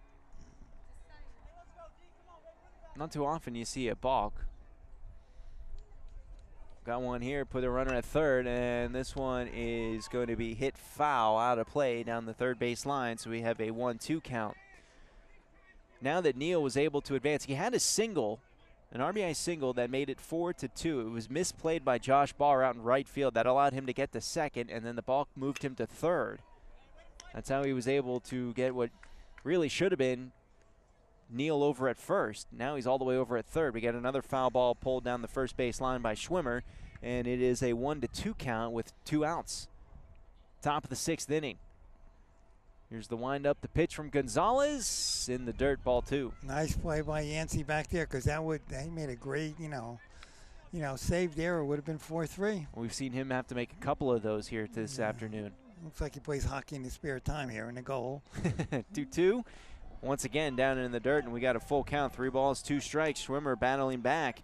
He was down in the count 1-2 at one point, and now we got a full count. 3 balls, 2 strikes, 2 outs. The runner will go on the pitch here, and it's the 3-2, and that one's poked out of play. It's high, and it's a chance to be caught. Diving attempt, but no good. Cunningham just couldn't get there in time. Foul and ball. That's going to be a foul ball. So was it foul? I thought it was a foul ball, but it looks like they're going to rule that one as a hit, as Schwimmer went all the way over to, now they're calling him back. Schwimmer had gone all the way to second, and you had number 22, the next batter in the lineup for Lincoln Park, who would be a pinch hitter. I mean, he's standing out there at the plate like he's about ready to hit. But now they're going to move everybody back, and actually Royce Neal is going to go back to third. So a little hesitation on everybody's point. Well, I would think wishful thinking on Lincoln Park's count. You'd like to think that that one was a fair ball. Schwimmer's going to go back after the long and high foul ball, and it's still a 3-2 count. The pitch from Gonzalez, downstairs, ball 4. Down below the knees. Runners are on the corner for Centennial and for Lincoln Park. They've now got the tying run over at first, and Derek Schwimmer and number 23, Ian Claudio, the shortstop, coming up to the plate. Look at this. He just went. Nobody covering second base. Oh, so just like that, nobody on the corners. Hey, you talked about that earlier in the game as a situation where Centennial should have done it. Nobody called time. Nobody called time, and he went right back to second. Okay, unless somebody called. I don't think anybody called time. Well, and the second baseman, Locascio, has got his hands up, waving around like I guess he's upset. I think he thinks he called time or just thought time should have been called. Well, but see, the runner's got to be at first base. And we're going to get a stoppage in play here as Coach Szyminski's going to come out, and Gonzalez is done. He's going to walk back to the dugout. We're going to get a conference on the mound, and I think you're going to see Vargas come in to pitch the remainder of this inning. Coach Szyminski calling him in from left field. So we're going to get a stoppage in play. And when we come back, we will continue here in the top of the 6th inning. 2 outs. Runners at second and third for Lincoln Park. They trail by 2. You're listening to the high school baseball game of the week on WPSL and watching us on WLX-TV. We'll be back in a moment. Well, Yoselian Vargas coming in from left field to take over on the mound for Centennial. Ariel Carella is going out to left to take his place. And Gonzalez's afternoon is done here at Centennial High School. Pitched a decent couple of innings, had 1 2/3 innings, had 32 pitches thrown, but then it got away from him here a little bit in the top of the 6th, and he gave up 2 runs to make it close. And now we've got runners at second and third after a heads-up play from Derek Schwimmer. He was walked over to first and noticed nobody covering second, so he just ran over and took second. Said, it's mine. So now we got runners at second and third, and Lincoln Park trailing by 2, 4-2. Ian Claudio is at the plate for Lincoln Park. He's 1 for 3. Pair of flyouts and a single, and he's going to lift this one out to center field. Lazo is coming in, and he will make the grab. And so Vargas got him out of the inning, but not before a 2-run score for Lincoln Park. It is 4-2. We'll be back with the bottom of the 6th, and suddenly a close matchup with Centennial with the 2-run lead. And they've got the bottom of the lineup due up here in the bottom of the 6th. You're listening to the High School Baseball Game of the Week on WPSL and watching us on WLX TV. Bottom of the 6th inning coming up. Centennial leads it 4-2. They gave up 2 runs, though, to Lincoln Park in the top of the 6th, and suddenly this is a lot closer game than it was going into the inning. Due up is the 8th batter in the lineup for Centennial, number 32, the catcher Caleb Yancey, who did a good job keeping some of those baseballs in front of him from behind the plate. Might have made this one a little bit of a closer game than it could have been. He did an excellent job there, and again, Lincoln Park had their chances. 2 runners on, and, they brought in a relief pitcher, and he swung at the first pitch and got out of it. But the one thing we got to keep a factor in is the amount of daylight we got left. If we have a long inning here, it could be tough finishing at the top of the 7th. 1-0, and this one is lifted down the third base line. It's drifting out of play, and it will land for a foul ball, a long strike 1. We've got an even count, 1 ball, 1 strike. And last time these two teams met here last year, we were out here for that game as well and had to call that game due to darkness. Thank you for bringing that up again, John. And, jinxing everybody. I know. 1-1 count, 4-2 lead. We were here at 8 o'clock the following morning, for That's that. right. But looking over at softball, Okeechobee hit a 2-run home run with 2 outs in the 7th to take a lead. And then Centennial came back to tie it, and now it's 4-4, and they're in extra innings over there. So we got 1 extra innings game here in the softball side of things. We'll see what happens here on the baseball field. The 1-1 pitch is outside. Here's the 2-1, and that is going to miss low and inside for ball 3. And Yancey ahead in the count with a 3-1 pitch. Now, do you find that catchers are a lot better about identifying the close balls and strikes than some of the other batters? Your catchers will get more walks than anybody.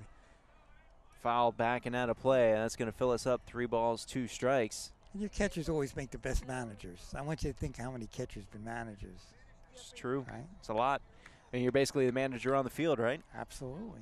I mean, just Mike Sosha coming to mind, and obviously being from New York, Yogi Berra coming to mind, and there's so many catchers been good managers. And there's another example of a catcher holding off on a pitch outside the strike zone, and it's ball 4. So Caleb Yancey, the leadoff hitter for Centennial, is over at first. We're in the bottom of the 6th, nobody out. Brandon Torres, the 9th batter in the lineup, coming up. And Centennial has another pitcher warming up in the bullpen. I think that's Vargas still. That's Vargas still? Yeah, because remember, Vargas Vargas was in left field. He didn't really get a chance like everybody else to warm up, I'm sure. And they only threw 1 pitch in the game. That's exactly right. Good observation there, Michael. Go over there and stay limber. Yep. Here's the first pitch to Torres. Swings, and that is down the third base line, and it is fair. That could score. We had a pinch runner, and he is over at third. Caleb Yancey, we'll get the pinch runner's name in a second, but that is going to go down as a double for Torres, as he had a nice throw, or nice pulled hit right down the line, and that allowed Brock Hamilton, the pinch runner for Caleb Yancey, to advance all the way to third. So now Centennial will have runners at second and third, and we're going to get a meeting on the mound with Lincoln Park. Torres having a nice ball game. Nice ball game. So Brock Hamilton will advance to third. Brandon Torres is at second after the double. And we're going to see the top of the lineup for Centennial coming up here in the bottom of the 6th with 2 runners in scoring position and nobody out. Lacalcio, Vargas, and Yust. Now, would they pull Vargas out of the bullpen? He's warming up over there. Would they pull him out for his at-bat? Have they substituted for him yet? Well, they moved him from left to the pitcher's mound. Okay, so we haven't substituted for him. So you could pinch hit for him. He could still stay in the bullpen, and then he would go back in for that pinch hitter. So you could do it. Would I do that? Absolutely. I got to make sure he's ready. I looked over and Vargas is standing in the batter's circle, so he is on deck. Maybe he might be ready, but if he wasn't ready, I'd definitely pinch hit for him. LoCascio's been having a nice game himself. A pair of walks, scored a run, has a stolen base, and a ground out. And the first pitch to him from Mejias is down in the dirt, ball 1. Lopez keeping it in front of him, and the runners will hold at second and third for Centennial. 4 runs for Centennial on 7 hits. They've left 6 runners on base. Lincoln Park scored 2 runs there in the top of the 6th, and they've got 5 hits in the game. Here's hit number 8 for Centennial. A little looper misplayed by Stubbs on the third base line. That's going to allow Hamilton to score. Torres will advance to third, and LoCascio is going to get an RBI base hit, his first hit of the game. And again, now this is where Centennial has another chance to break this open. First and third, nobody out. A lot of options here, a lot of options. I would think Coach might do the fake squeeze again. Show squeeze, fake it, and have that runner steal straight down. So Vargas, he's got a strikeout, a sacrifice bunt, and a single. Having himself a pretty decent day from the plate. And the runner's taking second. Nobody even knows it from Lincoln Park, or they just don't care. They didn't even turn around and look at him. Well, they brought the infield in, which was sort of a mistake. You got to look at that runner too. If you're gonna bring it in, start creeping in a little bit, at the end. But nobody even said he was going, so I'm not blaming that on the pitcher one bit. Yeah, there was no motion, nothing from the catcher, nothing that he was going. No communication. So again, it takes Centennial out of the double play, puts another runner in scoring position with nobody out. So again, the game can be broken wide open here. Here's a low pitch swung on and missed by Vargas. He had to go golfing a little bit to try to get down to that one, and we got a 1-1 count. Getting a cramp in my neck. I'm watching a softball game from behind. We should get a mirror set up or send a camera over there. Absolutely, we should send a camera over there. It's at 4-4, top of the 8th, 2 outs. Okeechobee batting. A pair of good games going on out here at Centennial High School. Beautiful sunny afternoon, and another swing and a miss by Vargas. He's down in the count now, 1-2. The sun will be a factor if this game goes on too much longer. The sun's starting to set. We've reached the 2-hour, 20-minute mark of this game. Definitely a long game by baseball standards. Yes, it is. It is a long one. So maybe we should have used your second count on pitches. Yeah, the pitch count? The pitch count. Well, not really pitch count, second count. 1-2 foul ball down into the dirt. Vargas staying alive. Now, how would that work? You have a big clock out there? I think they said they're going to have a clock that the pitcher can see, and he'll have to make the throw then, and then the batters aren't going to be allowed to step completely out of the batter's box. So which that is, to me, that's the big part, is when the pitchers take forever and then they step off the mound, and then the batters notice that once they get ready, they step out of the box. We're going to get a base hit here. Mejias on his the runner went back. Pitch. We got a problem here. Vargas hit a single, and Torres, not aware that was a single, delayed up, but he was still able to get in safely. Torres went back to third, and the runner from second almost ran into him. So again, they got to be aware of that. Okay, but again, it worked out. The runner scored, but that could have been another disaster right there. So Centennial gets both runs back here in the bottom of the 6th inning with an RBI single from Vargas and an RBI single from LoCascio. Now LoCascio is at third, and we're going to get Vargas at first, and we are going to get a stoppage in play as waiting on here to see who exactly is going to be the pitcher. Mejias is going over to second, it looks like, as Quentin Peters is jogging over to the bullpen, the dugout, and it looks like we've got our relief pitcher coming out. So what we'll do is we'll take a break. We'll come back with stats on Mejias, who really did pitch a pretty good game in his portion out there, and then we will have the information on the new pitcher, and we'll have more of this 6th inning coming up. It's 6-2, Centennial with the lead, and nobody out here. Runners on the corners for Centennial. You're listening to the High School Baseball Game of the Week on WPSL Radio and watching us on WLX TV. Stay tuned. We'll be back in a moment. Well, Mejias is done. He goes back over to second. Derek Schwimmer will take over on the mound, and moving over from center field, Royce Neal moves over from left into center, and Dexter Miller will come off the bench and take a spot over in left field. Due up for Centennials, number 18, Brandon Yost. Nobody out here in the bottom of the sixth. They're up 6-2. Locascio is at third, and Vargas is at first. The runner's going to second. He'll get there uncontested. First pitch is ball to Yes down low. Lopez came up and didn't even try to throw over to second. That was a fake squeeze again, where the runner's bluffing a little bit from third. You show the squeeze. Infielders hold it a little bit, and then the runner from first is a straight steal. Runners at second and third again for Centennial with nobody out this inning. They've scored 2 runs, getting back the 2 they gave up in the top of the inning. Their lead's back out to 4, 6-2. And the 1-0 pitch is in there for strike 1 to Yes. So now you've got Schwimmer looking at a 1-1 count. And here's the pitch, a fastball put in play, right center field. Going back to get it is Larson. He'll make the grab on the run. He'll turn around to throw it in, but that is deep enough that Locascio is able to score from third. The sacrifice fly from Yost is good. 3 runs score for Centennial here in this inning, and they've got just 1 out working, and they've got a runner on third now as Vargas will slide over to third.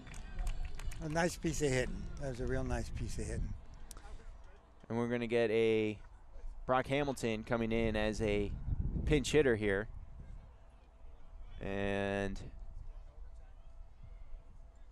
looks like we've got a pinch runner as well. Or maybe.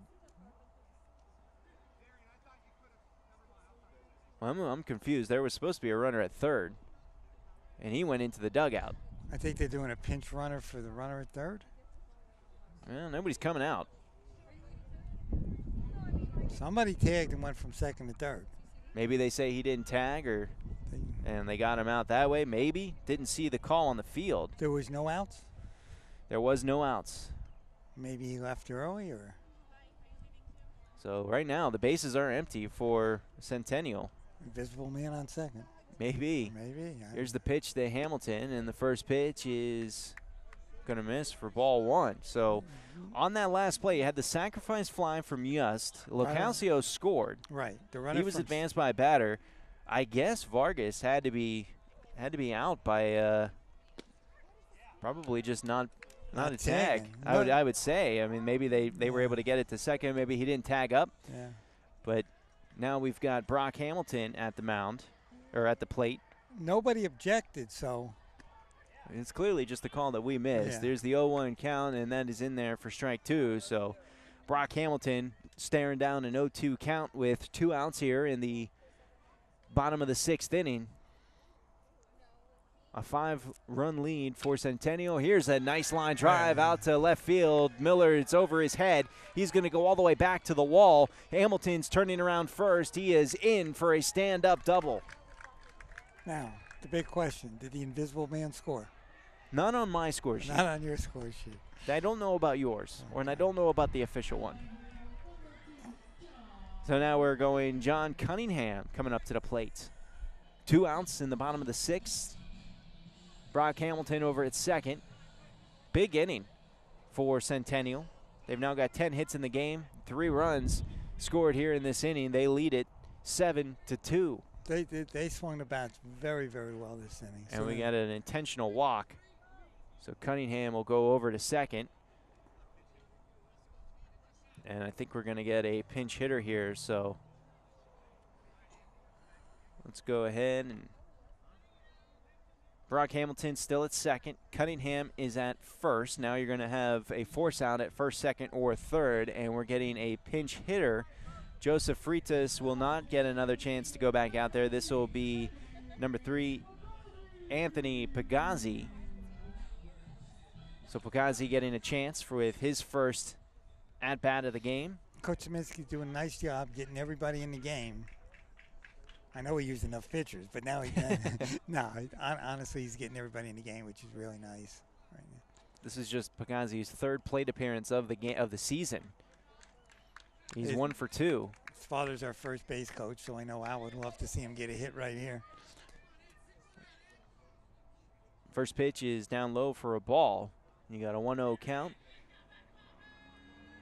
Schwimmer delivering the pitch, and that is off the heel of the catcher Lopez. It comes all the way back to the backstop, and the runners will advance. Right in front of us. Yep. To another pass ball this time that allowed the runners to advance. Brock Hamilton's at third, Cunningham's at second. Coach Zeminski, coaching from behind third, is calling out orders and coaching up his base runners. Pagazzi with a 2-0 count and 2 outs. Pitch number 3 is down in the dirt. Ball 3. Another long inning here. This game is at the 2.5-hour mark, and we're at 2 outs in the bottom of the 6th. Getting hungry, huh? I've been hungry. I'm always hungry. Here's the 3-0 count. The pitch from Schwimmer. High for ball 4. Bases loaded for Centennial. You got to force out at any inning for Lincoln Park, so as long as you don't put one in play or get a base hit. Now, what is that, 7 or 8 up there? I can't see. Your score? My score. Centennial 7, Lincoln 7. Park 2. Okay. First time the sun getting. Sun's right in the scoreboard. Kind of right at the same level and the same height. Same height, you know. Kevin Lazo coming up 1 for 2, struck out looking, had a single and a walk as well. Bases loaded, 2 outs, swings on this first one, a little looper that's going to land safely for a base hit. 1 run scores, the second run's going home. It'll be close, and he is safe as Lopez couldn't keep the ball in front of him. Cunningham scored from second. Pagazzi will advance all the way to third, and Lazo is able to advance to second after the RBI single out to center field. More runs scored. 5 runs have scored so far for Centennial here in this inning. They lead it now 9-2. And we're still looking for the invisible man. Still looking for the invisible man. We got to find out that play after the inning. So 2 runs scored, and Pagazzi advanced to third, and Lazo was able to advance as well. So he goes all the way to second. Caleb Yancey, number 32, the catcher's coming up with 2 outs. Runners at second and third. He swings, and it's a grounder, and that's going to get by. A little bit of hesitation from the part of the third baseman and the shortstop, and it was just put in a perfect zone right between the two of them. Another run scores, and we're going to see Lazo get over to third. Yancey's at first, and another run is in. 6-run scoring now for Centennial in this inning. And we're going to get, I think, a speed-up runner for the catcher, yes or no. Another pinch hitter coming up, so I think we're getting everybody in the game here. Yeah, Torres was due up. He's done. Jordan Marlin is coming up. He's taken over his spot in the 9th of the batting lineup. 8-run lead for Centennial here in the bottom of the 6th. So my 1-run game goes out the window. Well, hopefully not yet. We don't have enough daylight for that to come back. Here's Marlin, his first at-bat, and the first pitch is going to miss him for ball 1. Jordan Marlin has had 3 plate appearances this season, played in 2 different games. He is 0 for 3, looking for his first hit. Here's the 1-0, down low, ball 2.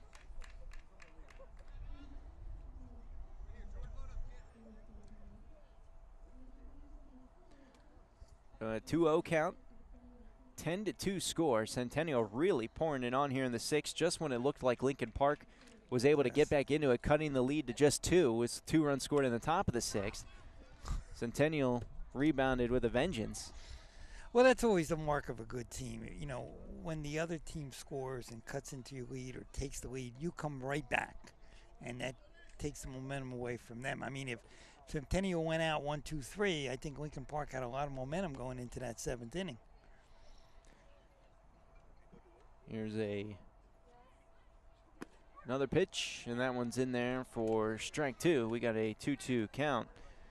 Now remember, in 10-2 games, what happens to the strike zone? Slowly it gets bigger. Starts to get a little bigger. That's right. A little bigger.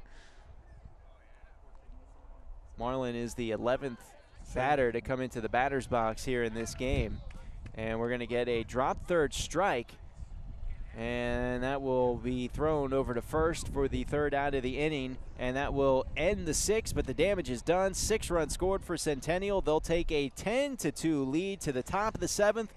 Lincoln Park down to their last 3 outs. We'll take a break and come back. You're listening to the High School Baseball Game of the Week on WPSL and watching us on WLX TV. We'll be back in a moment.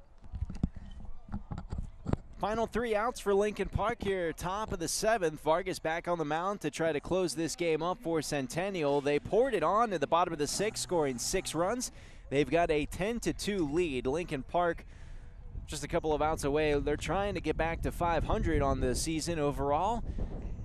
They came into the game with a 3-4 record, but they are in danger of dropping to a 3-5 record. Meanwhile, Centennial, winners of 3 in a row, looking to make it 4 in a row. Connor Apolisi coming up to the plate for Lincoln Park, and J.D. Stubbs and Chris Mejias due up for the Greyhounds. Here's the first pitch from Vargas. That's a shot that is pulled down the third base line, foul.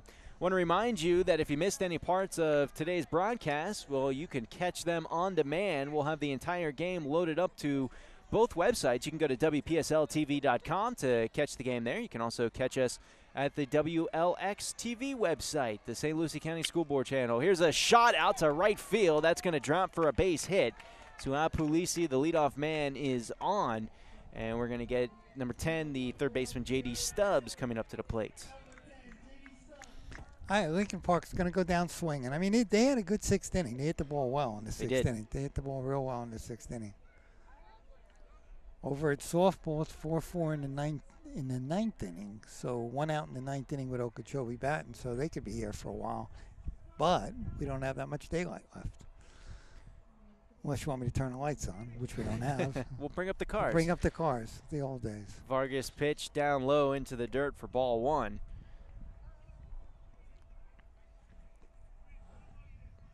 Now, if you're Lincoln Park, is there a thought, or hey, let's play for darkness? No, because the game would be over. It would still go down as a loss, not an incomplete? No. Anytime the home team is winning after 4.5 innings, the game is complete. Now, we were just talking about that fly ball to left field, so we got 1 out. Say, for example, the softball game, which is a non-district game, is tied. You don't have to complete that unless maybe you're playing at Okeechobee, and then the coaches would have an option of saying, do you want to finish the game before we start the regular season game if we're playing them twice? District games you have to finish, but non-district games you don't have to finish, okay? So Chris Mejias is coming up now with 1 out. Apolisi still at first. Mejias 1 for 3, a pair of ground outs, and his last time up had a single up the middle and scored a run to get Lincoln Park on the board. First of their 2 runs scored. First pitch here is down low for ball 1. And the 1-0 pitch from Vargas inside ball 2. So a 2-0 count for Mejias. Mejias has played very well. Very well. I really like the way he came in and pitched his first few innings. He got a little tired after that, but he did an excellent job. And he's, batting-wise, really sparked the 6th inning. Here's the 2-0 pitch, low and outside, ball 3. You just want to throw strikes right now. You're up by 8 runs. You just want to throw strikes. I was going to ask, if you're Centennial or if you're Vargas in particular, do you even worry about trying to throw down in the dirt and throwing junk pitches, or you just really challenge them for? I mean, you've got some run to play with. Yeah, you mix it up a little bit, but the main thing is just throw strikes. You're up 8 runs. It's getting dark. You're getting hungry. I'm getting irritable. No. Yeah. We're getting close to showtime. I got to get this. I got 45 minutes to get this thing in the can and produced. That's right. That's right. Here's a 3-1 pitch, and that is going to miss, ball 4. So Apolisi is getting over to second, and Mejias will take first 1 out in the top of the 7th. And Lincoln Park down to their final 2 outs, trailing by 8 runs. We've reached the 2-hour, 40-minute mark of this game. A marathon game out at Centennial High School on a beautiful Tuesday afternoon here on the Treasure Coast. Just a couple clouds in the sky, but overall a lot of blue, a lot of sun, and a lot of good baseball. Emilio Lopez coming up for Lincoln Park, the left-handed hitter, 1 for 1, and also walked twice earlier in this game. He's really played well. Scored a run as well. First pitch into him is a strike down at the knees. Even if this wasn't the 7th inning, this would be the last inning, I think, because of the daylight coming down now. Once the sun gets behind the school back there, it gets really dark. Here's the pitch from Vargas, and that one is down low for ball 1. Vargas having trouble keeping it up in the strike zone. When he's missing low, and no action in the bullpen from Centennial. Coach Zeminski content to let Vargas go out there and finish this one. He's got 8 runs to work with. Lincoln Park does have a runner at second in Apulisi and a runner at first in Mejias. And the 1-1 is in there for strike 2. It's a 1-2 count. Again, you got to be smart. Again, with this score, throw it close to the plate, and it's going to be called a strike. 1 out, top of the 7th. Here's the pitch. Swung on and missed, strike 2. That was a nice pitch. Lopez went down swinging. Really nice pitch, yeah. So 2 outs here in the top of the 7th. Final chance for the Greyhounds, and Drew Apulisi is coming up to the plate. 2 walks earlier in this one and then struck out swinging his last time up. And you don't even worry about the runners right now. You know, you don't even have to go to the stretch. Just throw strikes. That one is a base hit that is going to go back to the left field corner. That's going to score at least 1 run, and the second runner is going to be held up at third, but it's a stand-up double for Drew Apulisi. It's now 10-3, and it looks like we'll see Jake Larson, the right fielder, coming up to play. Well, like I said, Lincoln Park, swinging about last 2 innings, doing a real good job.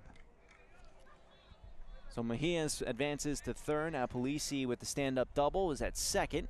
He's got an RBI now to his stat sheet. It's 10-3. Centennial still leads by 7. Jake Larson is coming up to the plate with 2 outs. He's 0 for 2. Did have a sacrifice bunt with a strikeout and a ground out and a big swing and a miss on the first pitch from Vargas. 0-1 count. So let's see how many times you say we get down to our last strike, a possible last strike. Well, I'll try not to jinx it. I know. I'll try not to overuse it. Here's the 0-1, and that one's a short grounder that's fielded by Torres on the dirt. Throw over to first, and not in time. That would have been a tough throw if he'd have been able to make it. The infield single scores Mejias from third. Apulisi's held at second, and Larson is safe at first, so it's now 10-4. And number 22, Royce Neal, the center fielder, coming up to the plate. So when do you start to get nervous potentially if you're Centennial? When do I? I get nervous when the first pitch. Okay. As a coach, you've got an 8-run lead. You give up a couple runs. Tying run comes to the plate. When the tying run comes up. Timing run comes to the plate. Then you start getting nervous. Centennial with the 6-run lead, 10-4.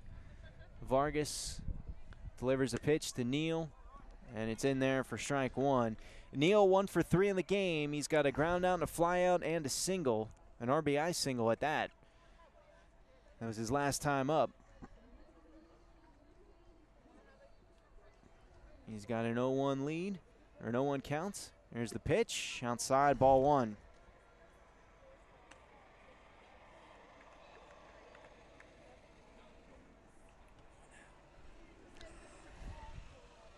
One counts. Neal stepping back into the batter's box, left-handed hitter. Vargas will look back at Apulisi at second.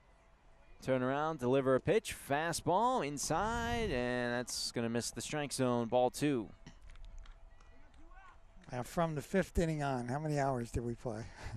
We're at a 2-hour and 45-minute mark already for this game, and well behind schedule in terms of if you allot 1 hour for 3 innings, we're past that.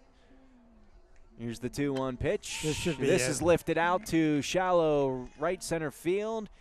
Second baseman Lacaucio's back to make the grab, and that ends the game at the 2-hour 45-minute mark. Centennial holds on to win 10-4. We'll take a break and come back with a quick post game. You're listening to the high school baseball game of the weekend, watching it on WLX TV. We'll be back. Well, welcome back here to Centennial High School, and another great game is in the books. Centennial wins it by a final score of 10-4. It looked like this one was going to get a little bit close, John, as Lincoln Park cut into the lead. It was 4-0. They scored 2 runs in the top of the 6th to make it a 2-run game, and then all bets were off. A massive 6th inning from Centennial. They sent 11 batters up to the plate. A lot of them scored. They ended up scoring 6 runs in that inning to take a 10-2 lead into the top of the 7th, and it was just too much to overcome for Lincoln Park. That was really big in the 6th inning, but also I think the key to the game was Lincoln Park not scoring in the 1st or the 2nd innings when they had runners in scoring position with less than 2 outs. Absolutely. I think that was a big part of the game.